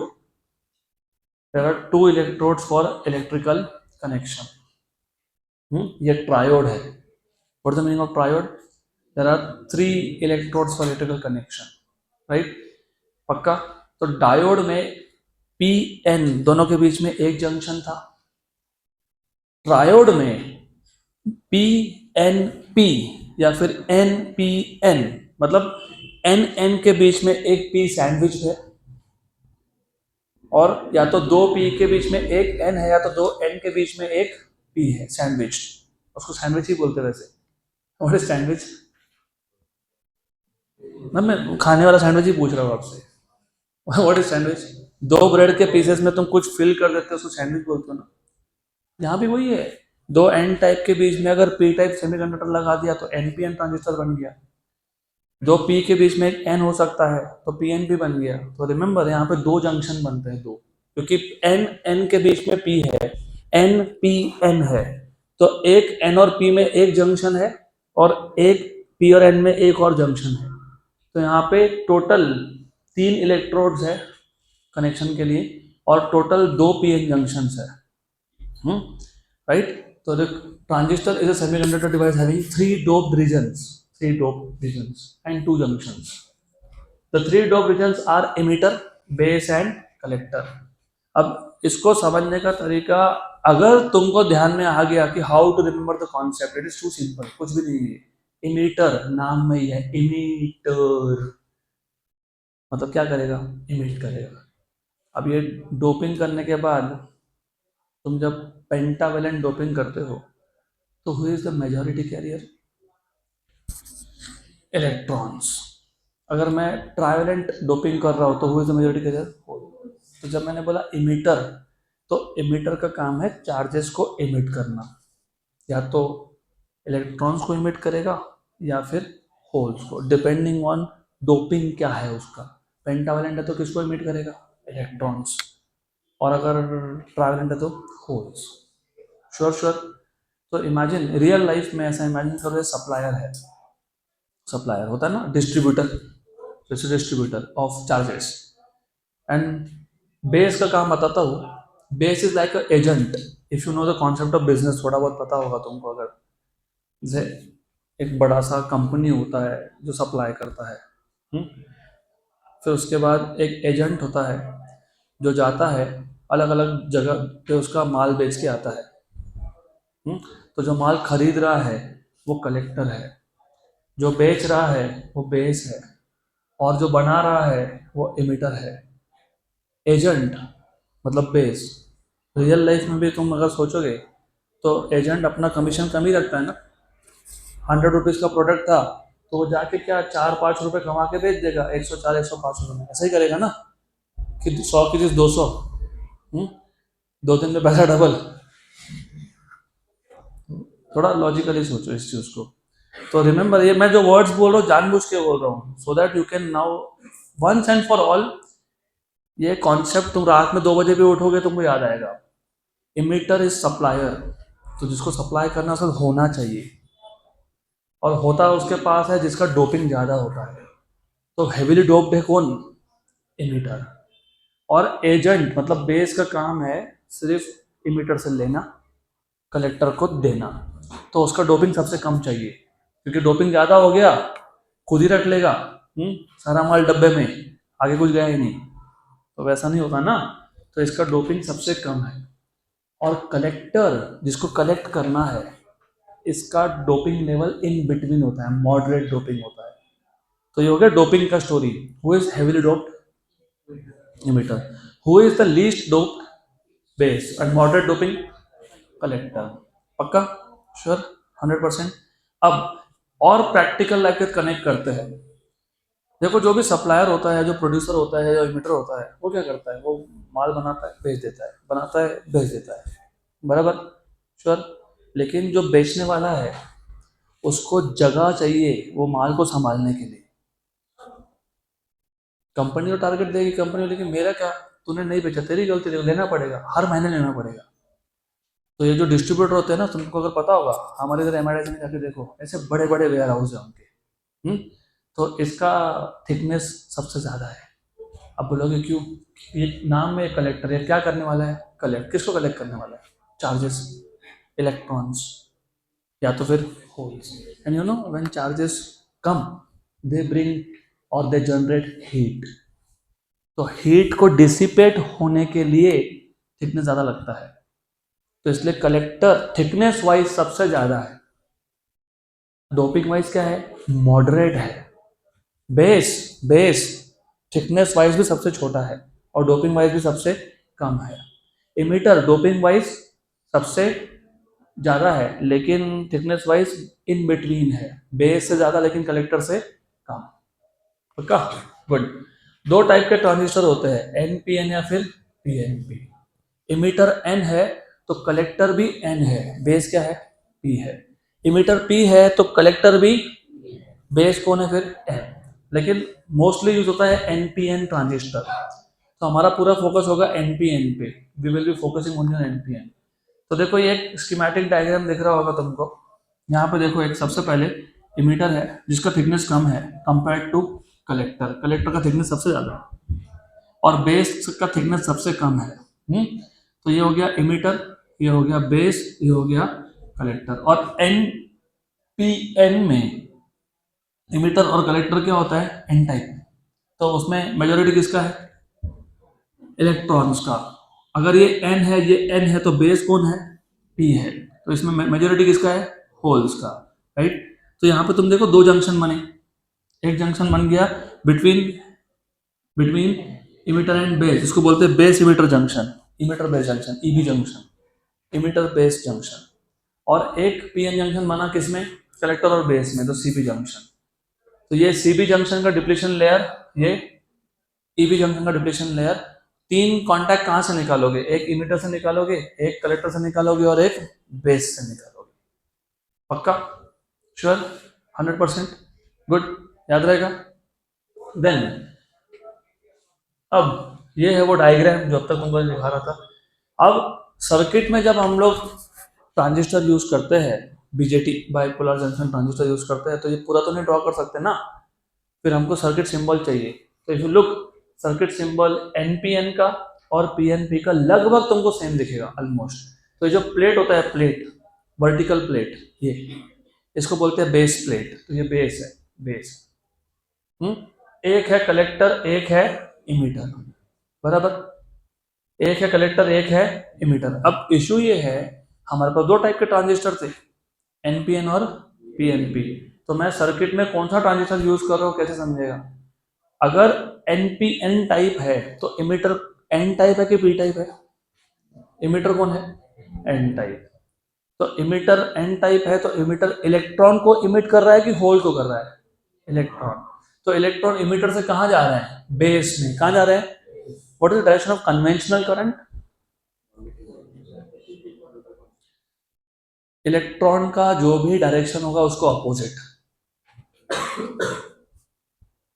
What is the direction of conventional current? Opposite to that of direction of electrons. यहाँ पे इलेक्ट्रॉन कहाँ से कहाँ जा रहा है? इमीटर से बेस। तो कन्वेंशनल करंट क्या होगा? बेस से इमीटर, बेस से इमीटर। तो NPN दिखाने के लिए या PNP दिखाने के लिए तुम शो करते हो direction of conventional current. NPN में कन्वेंशनल करंट का डायरेक्शन क्या है? बेस से इमीटर। तो दिख रहा है ये बेस से इमीटर की तरफ एक एरो डाला है मैंने। उधर उल्टा होगा कि नहीं? यस।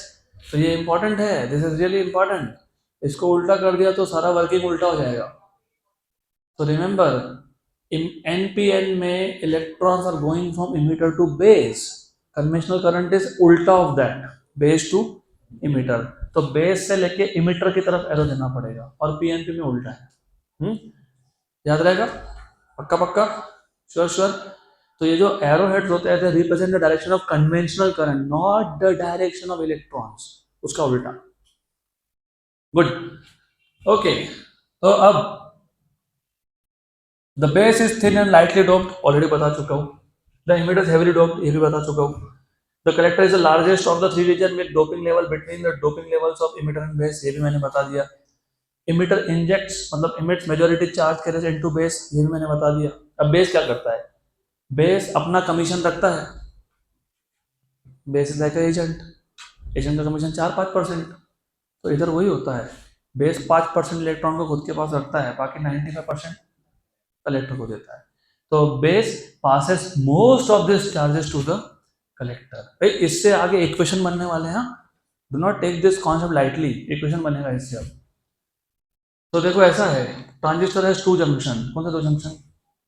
एक तो है इमीटर बेस और एक है collector base. Then when both the junctions are reverse biased, हम कर सकते हैं यहाँ से मतलब इमीटर से एक कनेक्शन निकाल के बैटरी के पॉजिटिव को दे देंगे, और बेस से कनेक्शन निकाल के नेगेटिव को दे देंगे। तो दोनों क्या हो गए? ये क्या हो गया? रिवर्स बायस हो ना। N type connected to positive and P type to negative is reverse bias, बराबर। और उसको भी रिवर्स बायस किया मैंने, तो इसको बोलते हैं RR mode, reverse reverse mode, reverse reverse bias. वैसे थोड़ा पहले ही बता देता हूँ, हमारे पास टोटल टर्मिनल्स कितने इलेक्ट्रिकल कॉन्टैक्ट के लिए? 3। एक कहाँ से आ रहा है? इमीटर। एक कहाँ से आ रहा है? बेस। एक कहाँ से आ रहा है? लेकिन नॉर्मली जब तुम इक्विपमेंट्स की बात करते हो, इलेक्ट्रॉनिक इक्विपमेंट्स, इनपुट पे 2 लगते हैं, आउटपुट पे 2 लगते हैं। याद है क्या? ट्रांसफार्मर याद है? ट्रांसफार्मर के इनपुट पे 2 टर्मिनल्स थे, आउटपुट पे 2 थे, तो टोटल कितने चाहिए? 4। अभी लड़कों को ज़्यादा अच्छे से समझेगा, आज संडे वैसे भी, sorry to call you on Sunday.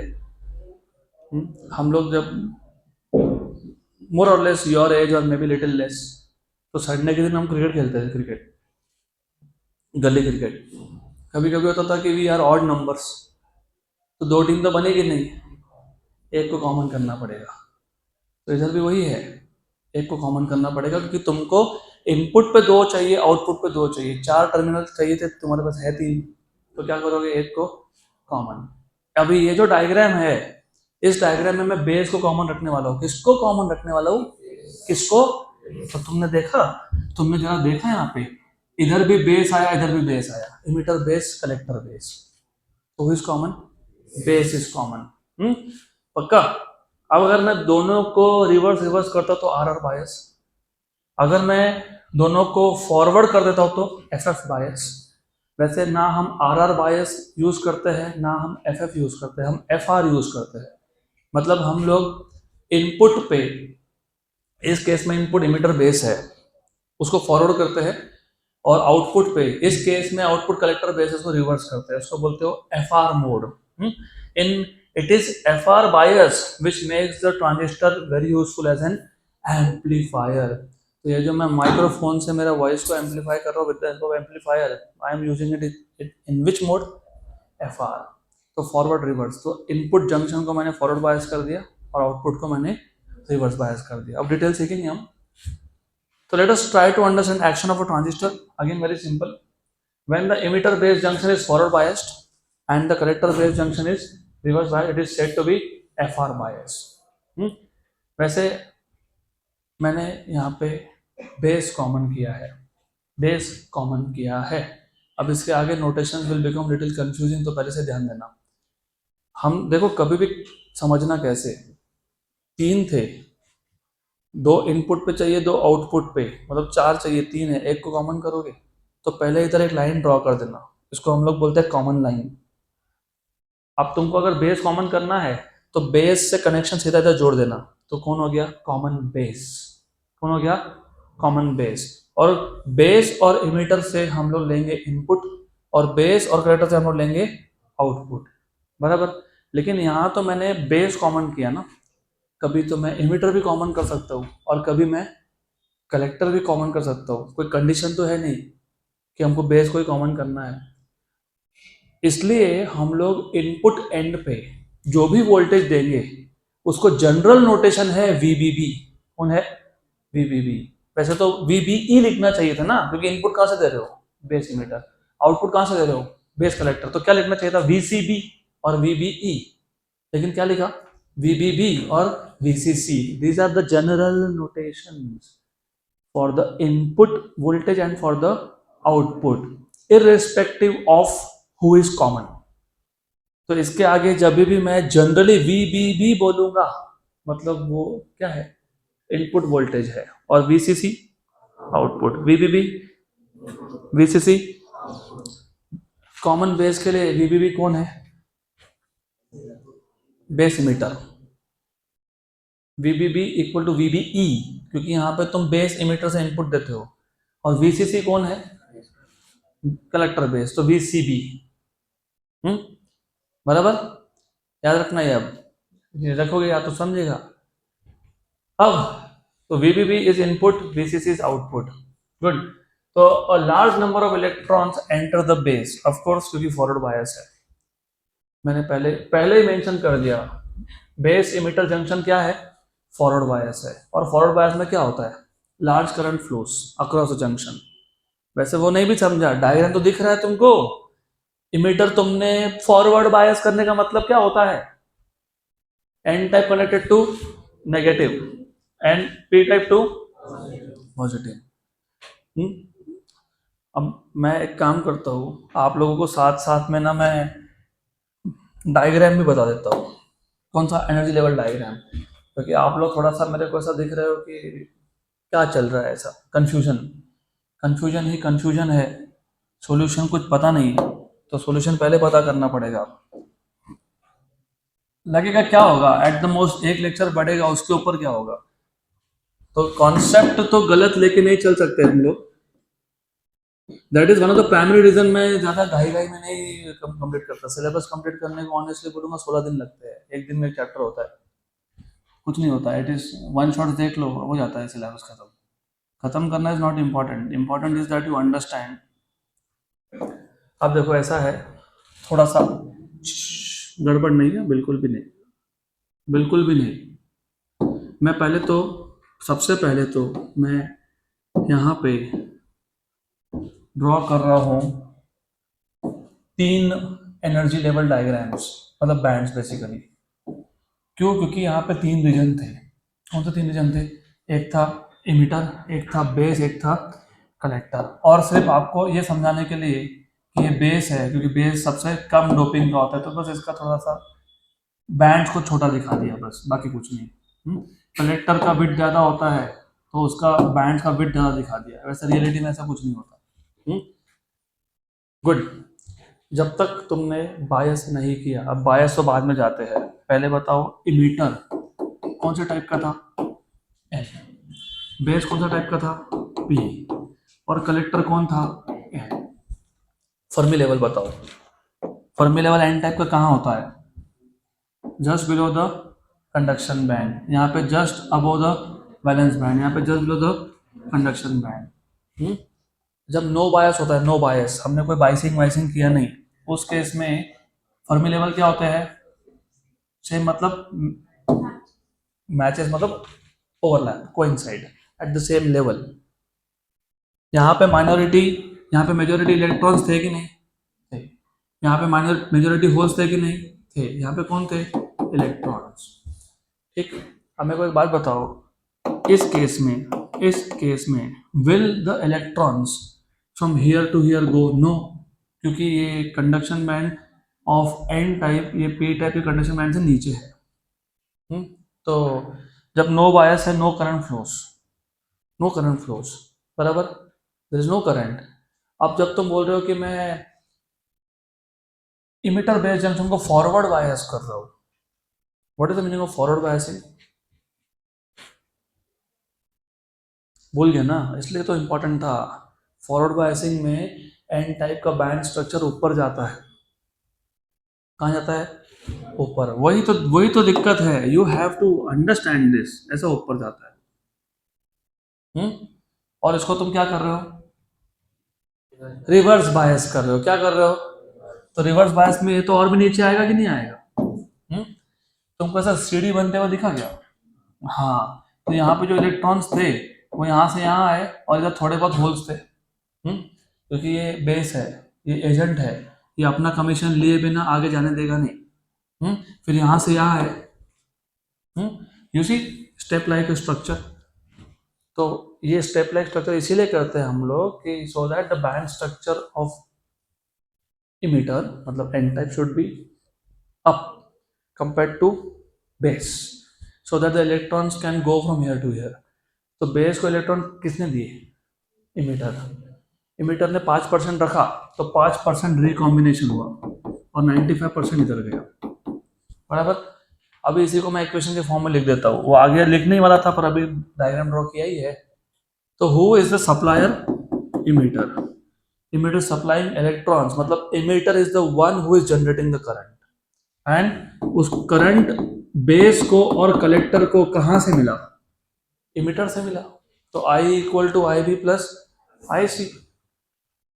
Simple simple, nothing so difficult. Band diagrams तुमको पता होना इज क्वाइट एसेंशियल। गुड। तो अब याद रखना, ये large number of electrons enter कहां से? Emitter to base. At as the base is very thin and lightly dope, it has only few holes. तो few electrons from the emitter recombine with these holes and comes out at base current. तो n type के conduction band से, मतलब emitter के conduction band से base के conduction band में electron गए, और कुछ इलेक्ट्रॉन्स वो रिकम्बाइन हो गए किसके साथ? होल्स के साथ। और वो जो इलेक्ट्रॉन बेस मटेरियल में होल्स के साथ रिकम्बाइन हो गए, वो कौन से फॉर्म में आया? Base current. और बचे हुए इलेक्ट्रॉन्स कहाँ गए? most of the emitter injected electrons enter the collector, 95%। वो कैसा आएगा? in the form of collector current, ये बोलना नहीं। more than 95% electrons enter into collector and less than 5% recombine with the holes in the base, right? IC मतलब collector current is much larger than IB, क्योंकि base current is small।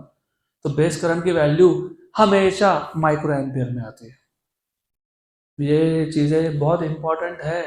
जब तुम question solve करने बैठोगे तुमको basics ही नहीं पता, गए। और जो कलेक्टर करंट है वो मिली एम्पियर में आता है, मतलब 1000 ऑर्डर का डिफरेंस है, वो 10⁻⁶ है, 10⁻³ है, तो difference of 1000 more or less. तो the transistor is also called as bipolar transistor because the carriers of both the polarity, मतलब यहाँ पे करंट के लिए इलेक्ट्रॉन भी रिस्पॉन्सिबल है और होल भी रिस्पॉन्सिबल है, इसलिए इसको क्या बोलते हो, बाइपोलर ट्रांजिस्टर। बाइपोलर क्योंकि यहाँ पे यू नो इलेक्ट्रॉनिक्स में या इलेक्ट्रोस्टैटिक्स में पोल मतलब चार्ज, तो if you have a single charge मतलब पॉजिटिव टाइप का charge, that is monopole, and if you have positive and negative both contributing तो क्या बोलोगे, बाइपोल, इसलिए इसको क्या बोलते हो, बाइपोलर जंक्शन ट्रांजिस्टर। बाइपोलर है वो, मतलब यहाँ पे electrons and holes both contribute to the current, तो बीजेटी इसलिए बोलते हैं इसको बाइपोलर जंक्शन ट्रांजिस्टर।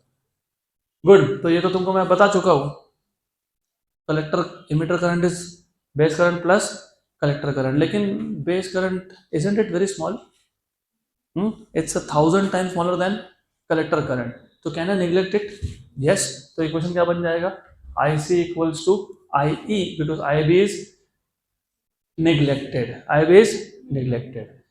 अब जब भी तुम ट्रांजिस्टर की बात करोगे हम लोग दो इंपॉर्टेंट पैरामीटर डिफाइन करते हैं, क्या करते हैं, डिफाइन। अब फिर बात वही आ गई, क्यों डिफाइन करना, फिर स्टोरी वही है, do you remember thermodynamics, do you remember heat engines, do you remember how to compare two heat engines, efficiency, you know how to compare two refrigerators, coefficient of performance, you remember how to compare two diode rectifiers, ripple factor, अभी 3 दिन पहले बताया था। Similarly if I want to compare two transistor, how do I compare two transistor, तो we define two parameters alpha DC beta DC, alpha DC and beta DC are just like thermodynamics में जो तुम efficiency बोलते हो या फिर यहाँ पे जो रिपल फैक्टर बोलते हो वैसा ही है। हमको दो ट्रांजिस्टर को कंपेयर करना है तो हमको पैरामीटर चाहिए, तो हम डिफाइन करते हैं alpha DC and beta DC.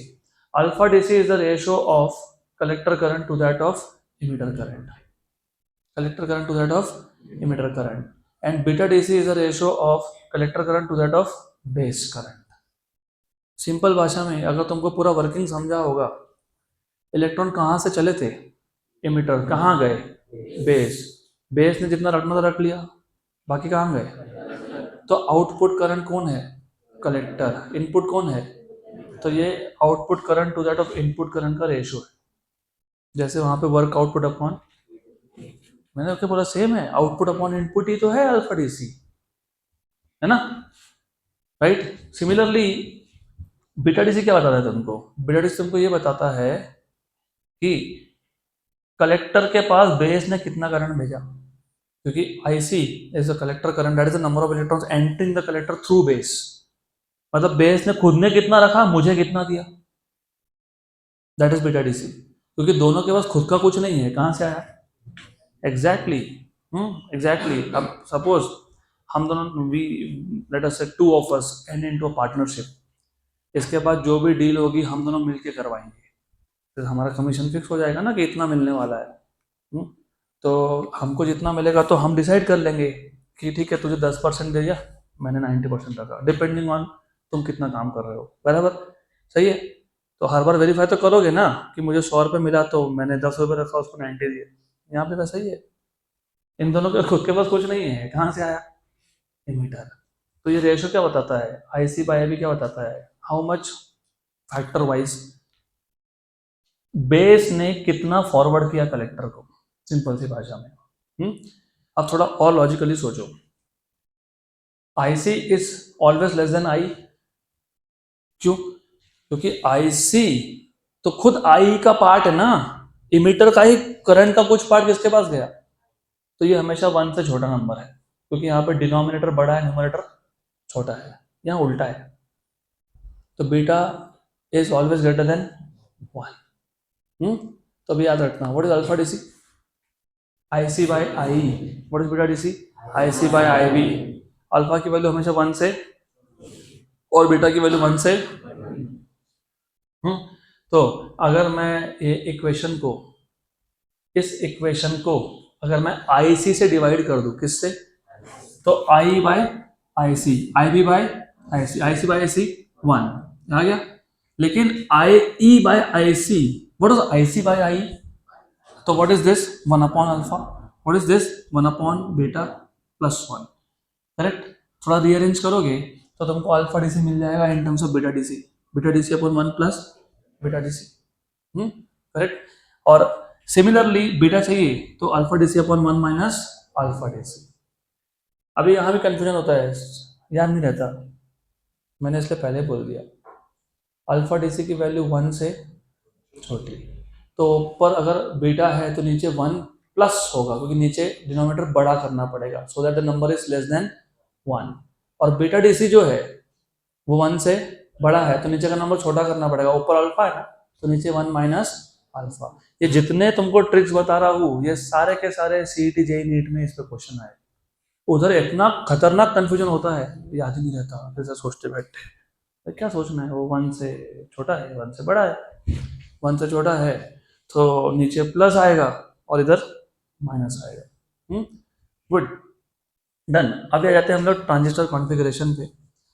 Transistor configuration, अभी मैंने बोला कितने टर्मिनल्स थे? 3 चाहिए, कितने? 4। एक को क्या करोगे? कॉमन। अगर तुम बेस को कॉमन कर रहे हो तो उसको बोलते हो कॉमन बेस कॉन्फ़िगरेशन। अगर तुम इमीटर को कॉमन कर रहे हो, किसको? उसको बोलते हो कॉमन इमीटर कॉन्फ़िगरेशन। अगर तुम कलेक्टर को कॉमन कर रहे हो तो कॉमन कलेक्टर कॉन्फ़िगरेशन।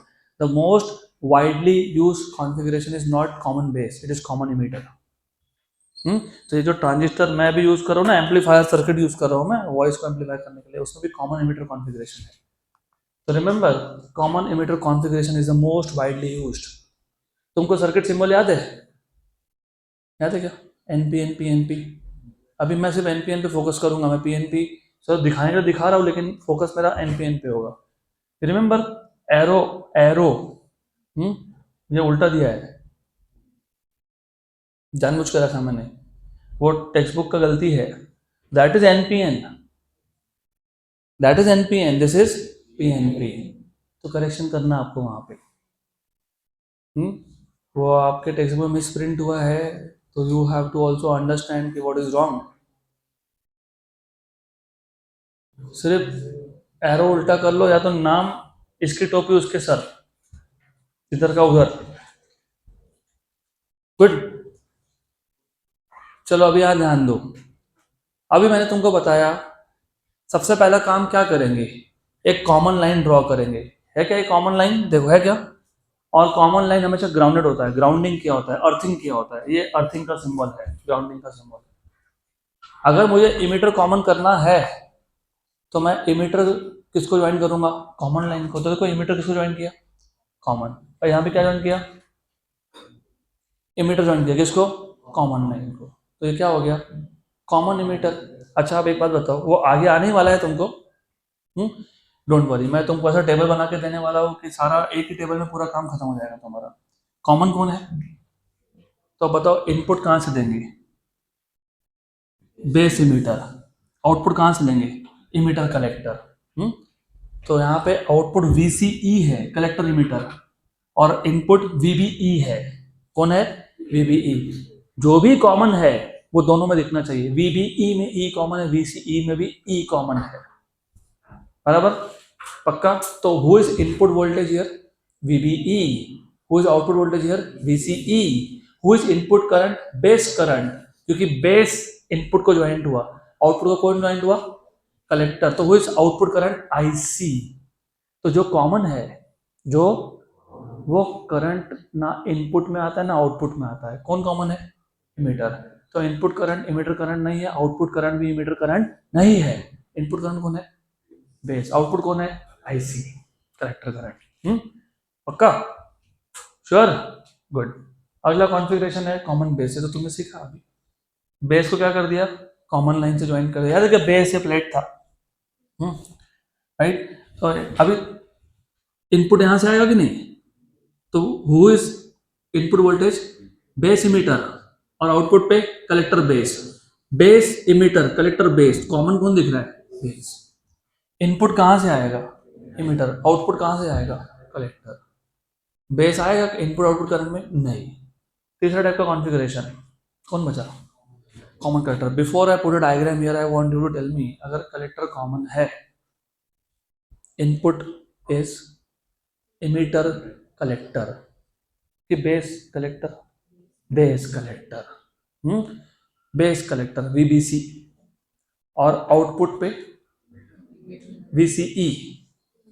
राइट। तो अगर कलेक्टर कॉमन है तो base collector voltage is input voltage, और VCE emitter collector voltage is output voltage. Collector common था, इनपुट पे बेस है तो इनपुट करंट कौन है? आईबी। आउटपुट करंट कौन है? IE. Collector common, base collector, input loop, और ये आउटपुट लूप। मैंने अभी जानबूझ के लूप वर्ड यूज किया जानबूझ के। आई am using this word loop intentionally now, क्योंकि अभी मेरे को फर्दर डायग्राम ड्रॉ करनी तो पता होना चाहिए। इनपुट लूप कौन है? Base collector. आउटपुट कौन है? Emitter collector. गुड। तो अब ये तीनों एक साथ कंपैरेटिवली, ये मैंने ब्लू ब्लू ब्लू लाइन जो है ना, ये कॉमन लाइन है। कौन है? तो जब मैं इमीटर को कॉमन कर रहा हूँ, सॉरी बेस को कॉमन कर रहा हूँ, तो मैंने बेस कॉमन लाइन को लगा दिया। बेस, और ये पता है कौन है? इमीटर है। इमीटर और बेस लाइन में जो इनपुट है वो कौन है? वीबी। और कलेक्टर और base line VCB. Input current कौन है? Emitter IE. आउटपुट कौन है? आईसी। ये जो कॉमन लाइन है, कॉमन लाइन, ये किसको लगाई है? इमीटर। तो ये कौन सा कॉन्फ़िगरेशन है? Common emitter configuration. इनपुट क्या है? वीबीई। आउटपुट क्या है? वीसीई। इनपुट करंट कौन है? Base current. आउटपुट करंट कौन है? कौन है? Collector current. कौन है? Collector current. बराबर। ये कौन सा कॉन्फ़िगरेशन है? Common collector, CC. CC mode. तो इनपुट वोल्टेज कौन है? वीसीबी। आउटपुट कौन है? वीसी। इनपुट करंट कौन है? आईबी। आउटपुट कौन है? आई आई ई। आई सी नहीं हो सकता ना, जो कॉमन है वो इनपुट आउटपुट करंट में नहीं दिखता, वो वोल्टेज में दिखता है। पक्का? पक्का पक्का? Sure sure? One last time. Common emitter configuration में, कॉमन इमीटर कॉन्फ़िगरेशन में इनपुट वोल्टेज कौन है? वीवी। आउटपुट कौन है? वीसीई। इनपुट करंट कौन है? आईबी। आईबी कि आईई? आई। कॉमन इमीटर बोला मैंने, आई कॉमन इमीटर बोला मैंने। तो इनपुट करंट बेस करंट है ना, आउटपुट करंट कलेक्टर करंट है। कॉमन बेस में, कॉमन बेस में इनपुट वोल्टेज कौन है? Base emitter. आउटपुट कौन है? Base collector. इनपुट करंट कौन है? इमीटर। आउटपुट कौन है? कलेक्टर। कॉमन कलेक्टर कॉन्फ़िगरेशन में इनपुट वोल्टेज कौन है? वीबीसी। आउटपुट कौन है? VCE. Very good. Input current कौन है?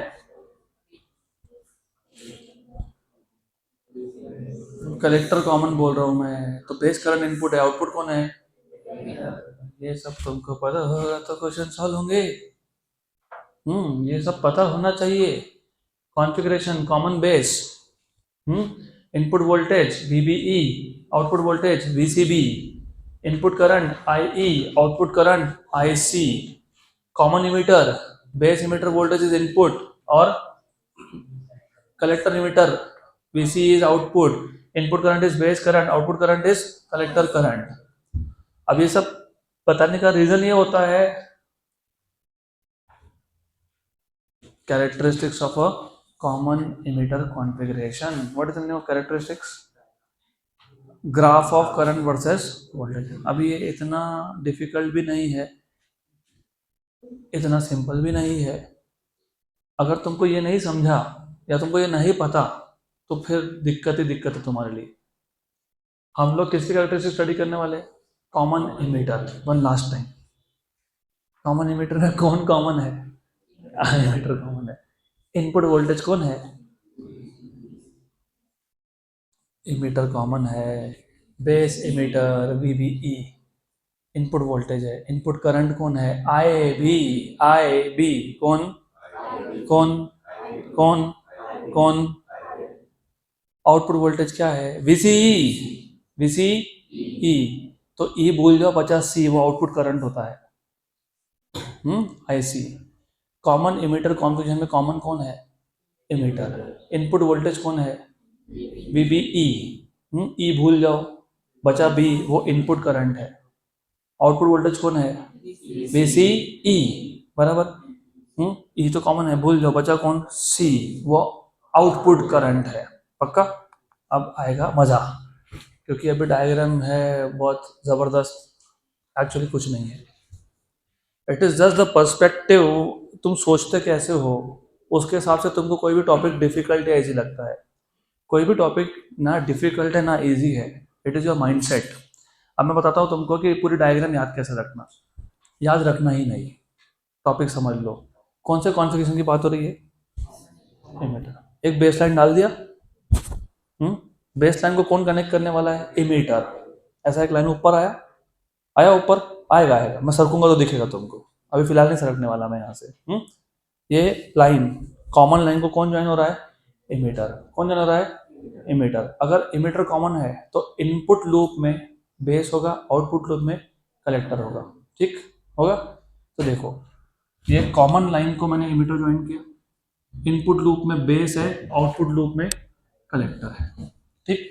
डू यू रिमेंबर मैंने तुमको अभी आज बताया था कि input voltage generally, normally notation क्या था? वीबीबी। क्या था? तो देख रहा तुमको यहाँ पे वीबीबी, देखो कौन है ये? वीबीबी। और आउटपुट पे जनरल नोटेशन इज वीसीसी। दिख रहा है? दिख रहा है? यस, हाँ कि ना? हाँ, पक्का पक्का। लेकिन जब इमीटर कॉमन हो, कौन कॉमन हो, तो इनपुट वोल्टेज कौन होता है? वीबीई। तो दिख रहा है तुमको यहाँ पे वीबीई। बराबर, करेक्ट। इसका एरो का मतलब समझाता हूँ तुमको, जरा रुको। राइट? आउटपुट पे कौन सा वोल्टेज होता है? तो दिख रहा है तुमको यहाँ पे वीसी। यस। इनपुट करंट कौन होता है? आउटपुट कौन होता है? हो गया डायग्राम याद। अब आप बोलोगे कि ये आर एच मतलब कौन, और ये एरो क्यों? R H is rheostat, variable resistor. और ये इसका क्या रोल आया? What is the meaning of characteristics? Graph of voltage versus current. You know how to record, how to get this graph? तुम वोल्टेज की वैल्यू चेंज करते हो। किसकी वैल्यू चेंज करते हो? और करंट की वैल्यू मेजर करते हो। किसकी? तो मुझे वोल्टेज की वैल्यू चेंज करनी है। फिलहाल आउटपुट छोड़ दो, इनपुट की बात करो। इनपुट लूप में वोल्टेज कौन है? वीबीए, बराबर, सही है। और करंट कौन है? आईबी। तो मैं किसको चेंज करने वाला हूँ और क्या मेजर करने वाला हूँ? किसको चेंज करने वाला हूँ और क्या मेजर करने वाला हूँ? किसको चेंज करने वाला हूँ? कैसे चेंज करने वाला हूँ? रियोस्टैट को का जो स्लाइडर होता है ना, वो सरका के। तो जैसे ही मैं यहाँ पे चेंज करूंगा, क्या चेंज करूंगा? वोल्टेज। क्या मेजर करूंगा? करंट। तो इनपुट कैरेक्टरिस्टिक्स अलग बनने वाले हैं, आउटपुट के अलग। तो दो कैरेक्टरिस्टिक्स है यहाँ पे, इनपुट एंड, वेरी गुड, पक्का। अब जब मैं आउटपुट की बात करूंगा, आउटपुट आउटपुट आउटपुट पे VCE is the output voltage and current is IC। तो मैं क्या चेंज करूंगा? VCE। और क्या मेजर करूंगा? VCE और VC। कैसे चेंज करूंगा? मतलब बेसिकली इनपुट एंड पे मैं पूरा VBB यूज ही नहीं कर रहा हूँ, मैं VBE का एक पार्ट यूज कर रहा हूँ, उसको VBE बोल रहा हूँ। और मैं इधर VCC पूरा नहीं यूज कर रहा, VCC का एक पार्ट यूज कर रहा हूँ, उसको क्या बोल रहा हूँ? VCE। कैसे? बाय स्लाइडिंग, राइट, बराबर। तो इनपुट कैरेक्टरिस्टिक्स में वोल्टेज एक्सिस पे कौन सा वोल्टेज है? VBE। करंट एक्सिस पे कौन है? IB। कौन है? आउटपुट कैरेक्टरिस्टिक्स में वोल्टेज एक्सिस पे कौन सा वोल्टेज है? VCE। और करंट कौन है? एक्सेलेंट, बराबर, गुड, समझ में आ गया तुमको। अब एक छोटी सी चीज और ऐड करो। जब तुम इनपुट कैरेक्टरिस्टिक स्टडी कर रहे हो, तुम किसको चेंज कर रहे हो? VBE। क्या मेजर कर रहे हो? क्या चेंज कर रहे हो? क्या मेजर कर रहे हो? क्या चेंज कर रहे हो? क्या मेजर कर रहे हो? तब इधर कुछ चेंज नहीं होना चाहिए। मतलब हम लोग पहले से ही आउटपुट वोल्टेज कांस्टेंट रखने वाले, VCE constant, VCE, very good, बराबर, पक्का। तो हम उसको फिक्स कर देंगे और फिर यहाँ चेंज करेंगे। और जब मैं आउटपुट कैरेक्टरिस्टिक स्टडी करूंगा, मतलब VCE चेंज करूंगा और क्या मेजर करूंगा, तो इधर कुछ चेंज नहीं होना चाहिए। मतलब यहाँ पे बेस करंट हम लोग कांस्टेंट रखेंगे। इनपुट कैरेक्टरिस्टिक के टाइम पे आउटपुट वोल्टेज कांस्टेंट रखा जाता है, और आउटपुट कैरेक्टरिस्टिक के टाइम पे इनपुट करंट कांस्टेंट रखा जाता है। पक्का? गुड। तो अगर मुझे इनपुट कैरेक्टरिस्टिक स्टडी करना है, इनपुट कैरेक्टरिस्टिक्स, वोल्टेज एक्सिस पे कौन है? इनपुट वोल्टेज एक्सिस पे कौन है? VB। करंट पे कौन है? करंट पे कौन है? करंट पे कौन है? और कांस्टेंट क्या है? VC। क्या है? Do you remember this was forward reverse mode? FR mode है ना ये। ट्रांजिस्टर एज एन एम्पलीफायर कौन से मोड में यूज कर रहे हो? रिवर्स रिवर्स की फॉरवर्ड फॉरवर्ड की फॉरवर्ड रिवर्स? तो input input junction forward bias है। कौन है? कौन है?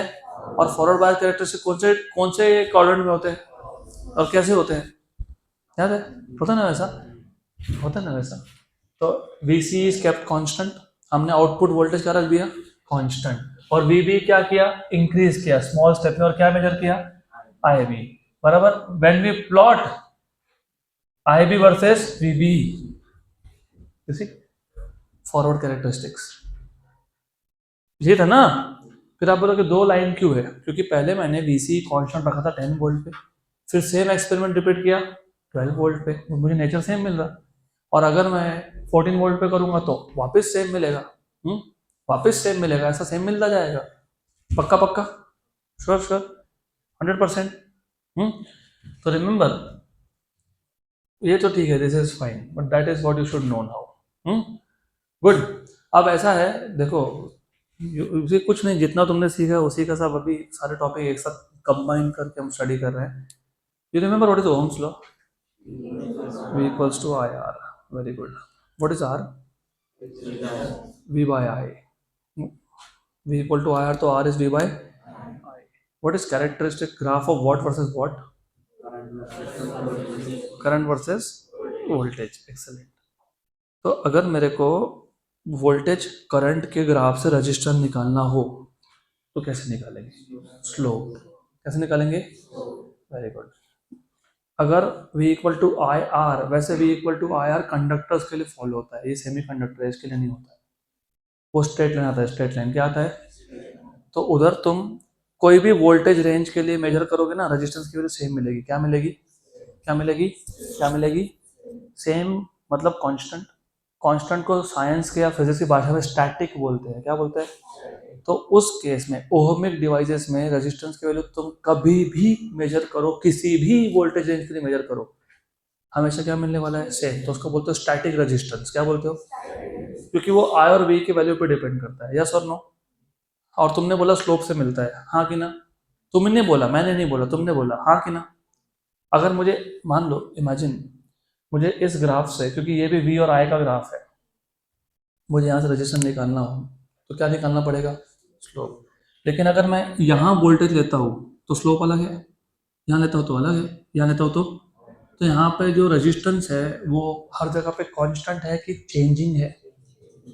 फिजिक्स की भाषा में जो चेंज होता है उसको डायनामिक बोलते हैं। क्या बोलते हैं?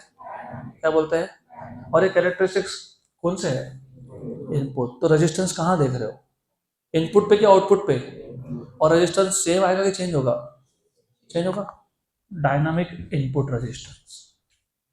Dynamic because it is changing, because the slope is changing. Input because you are looking at the input loop. ठीक? What is resistance? Voltage upon current.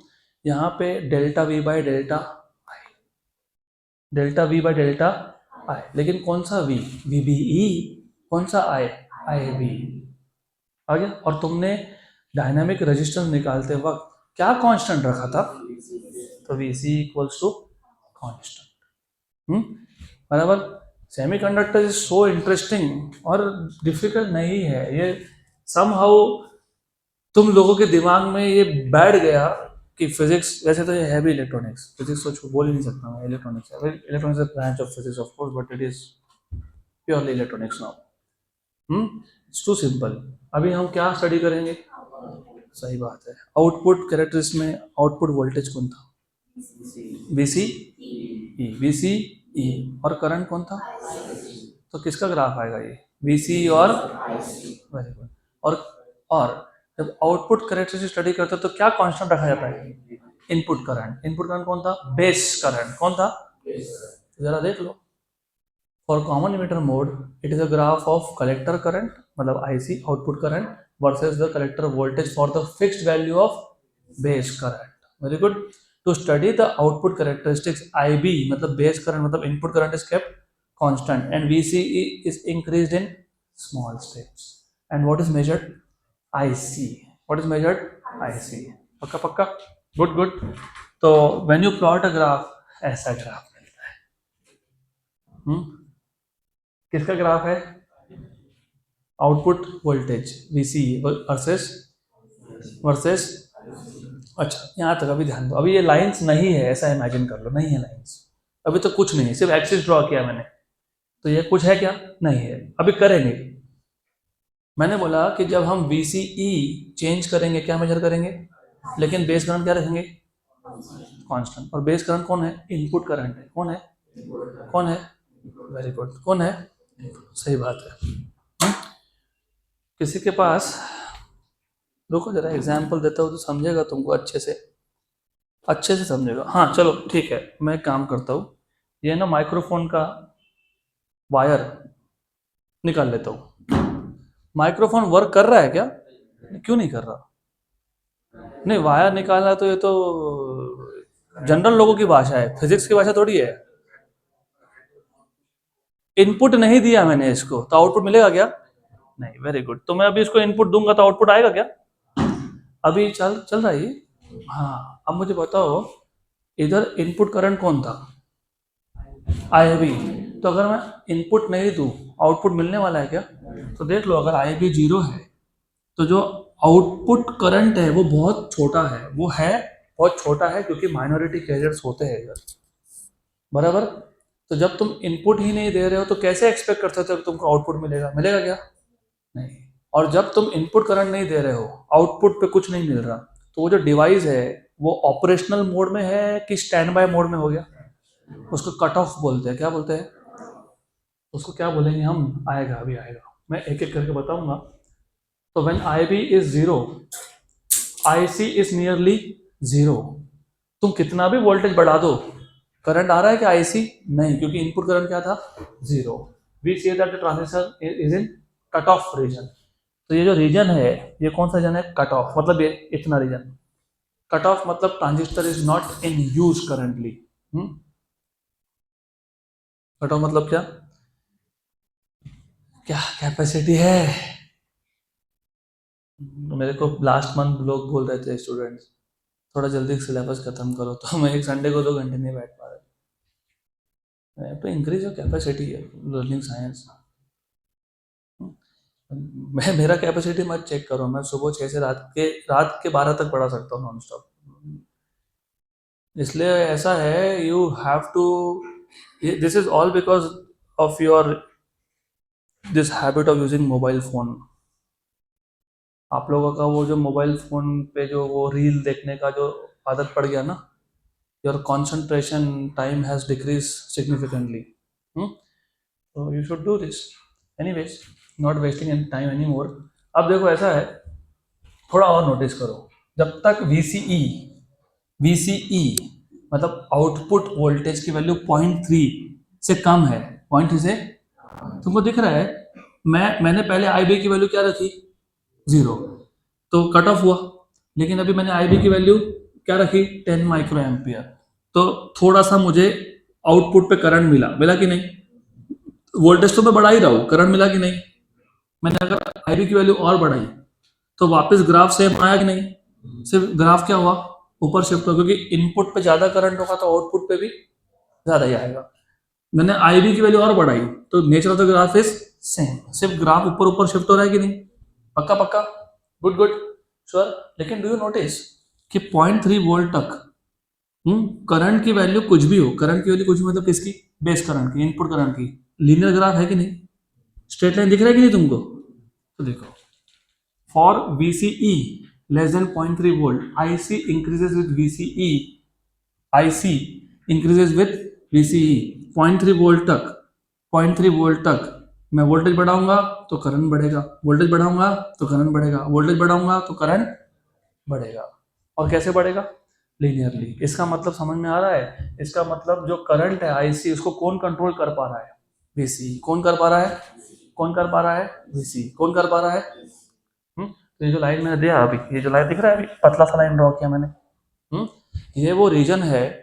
वापस लाता हूँ, देखा गया पतला सा लाइन, थिन लाइन।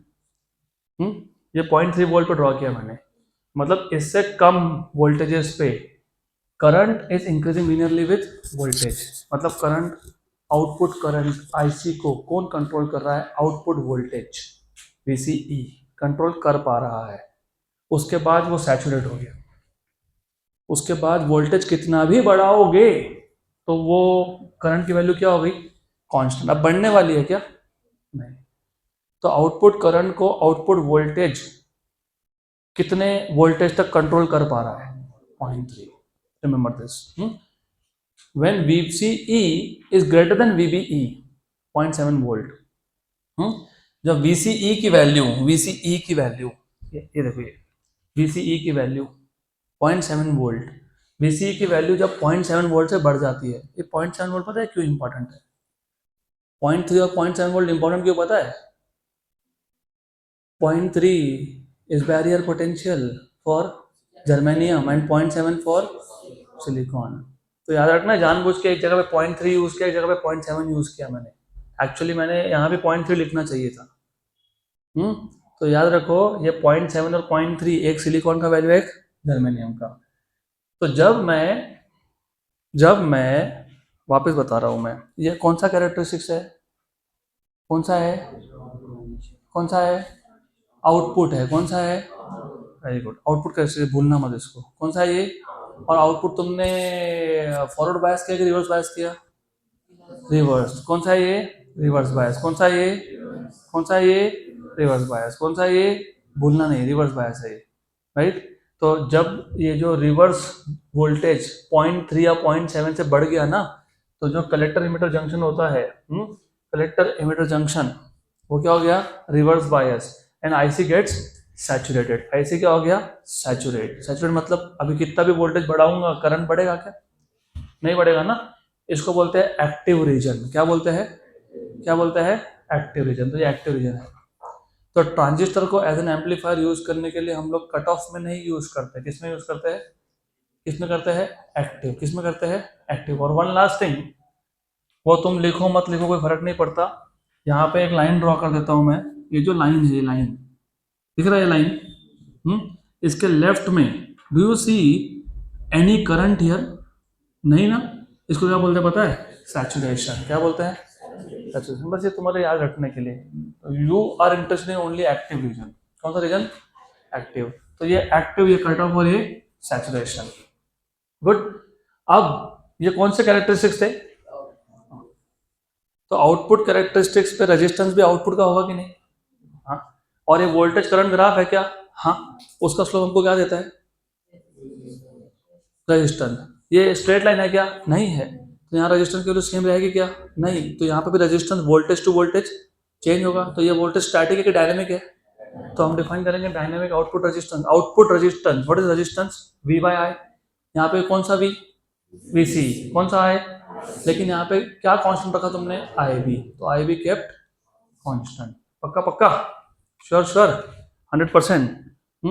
तो we are into the last part of this chapter now. अभी कुछ नहीं, 10 मिनट का काम बाकी है, सिंपल नाउ। गुड? श्योर?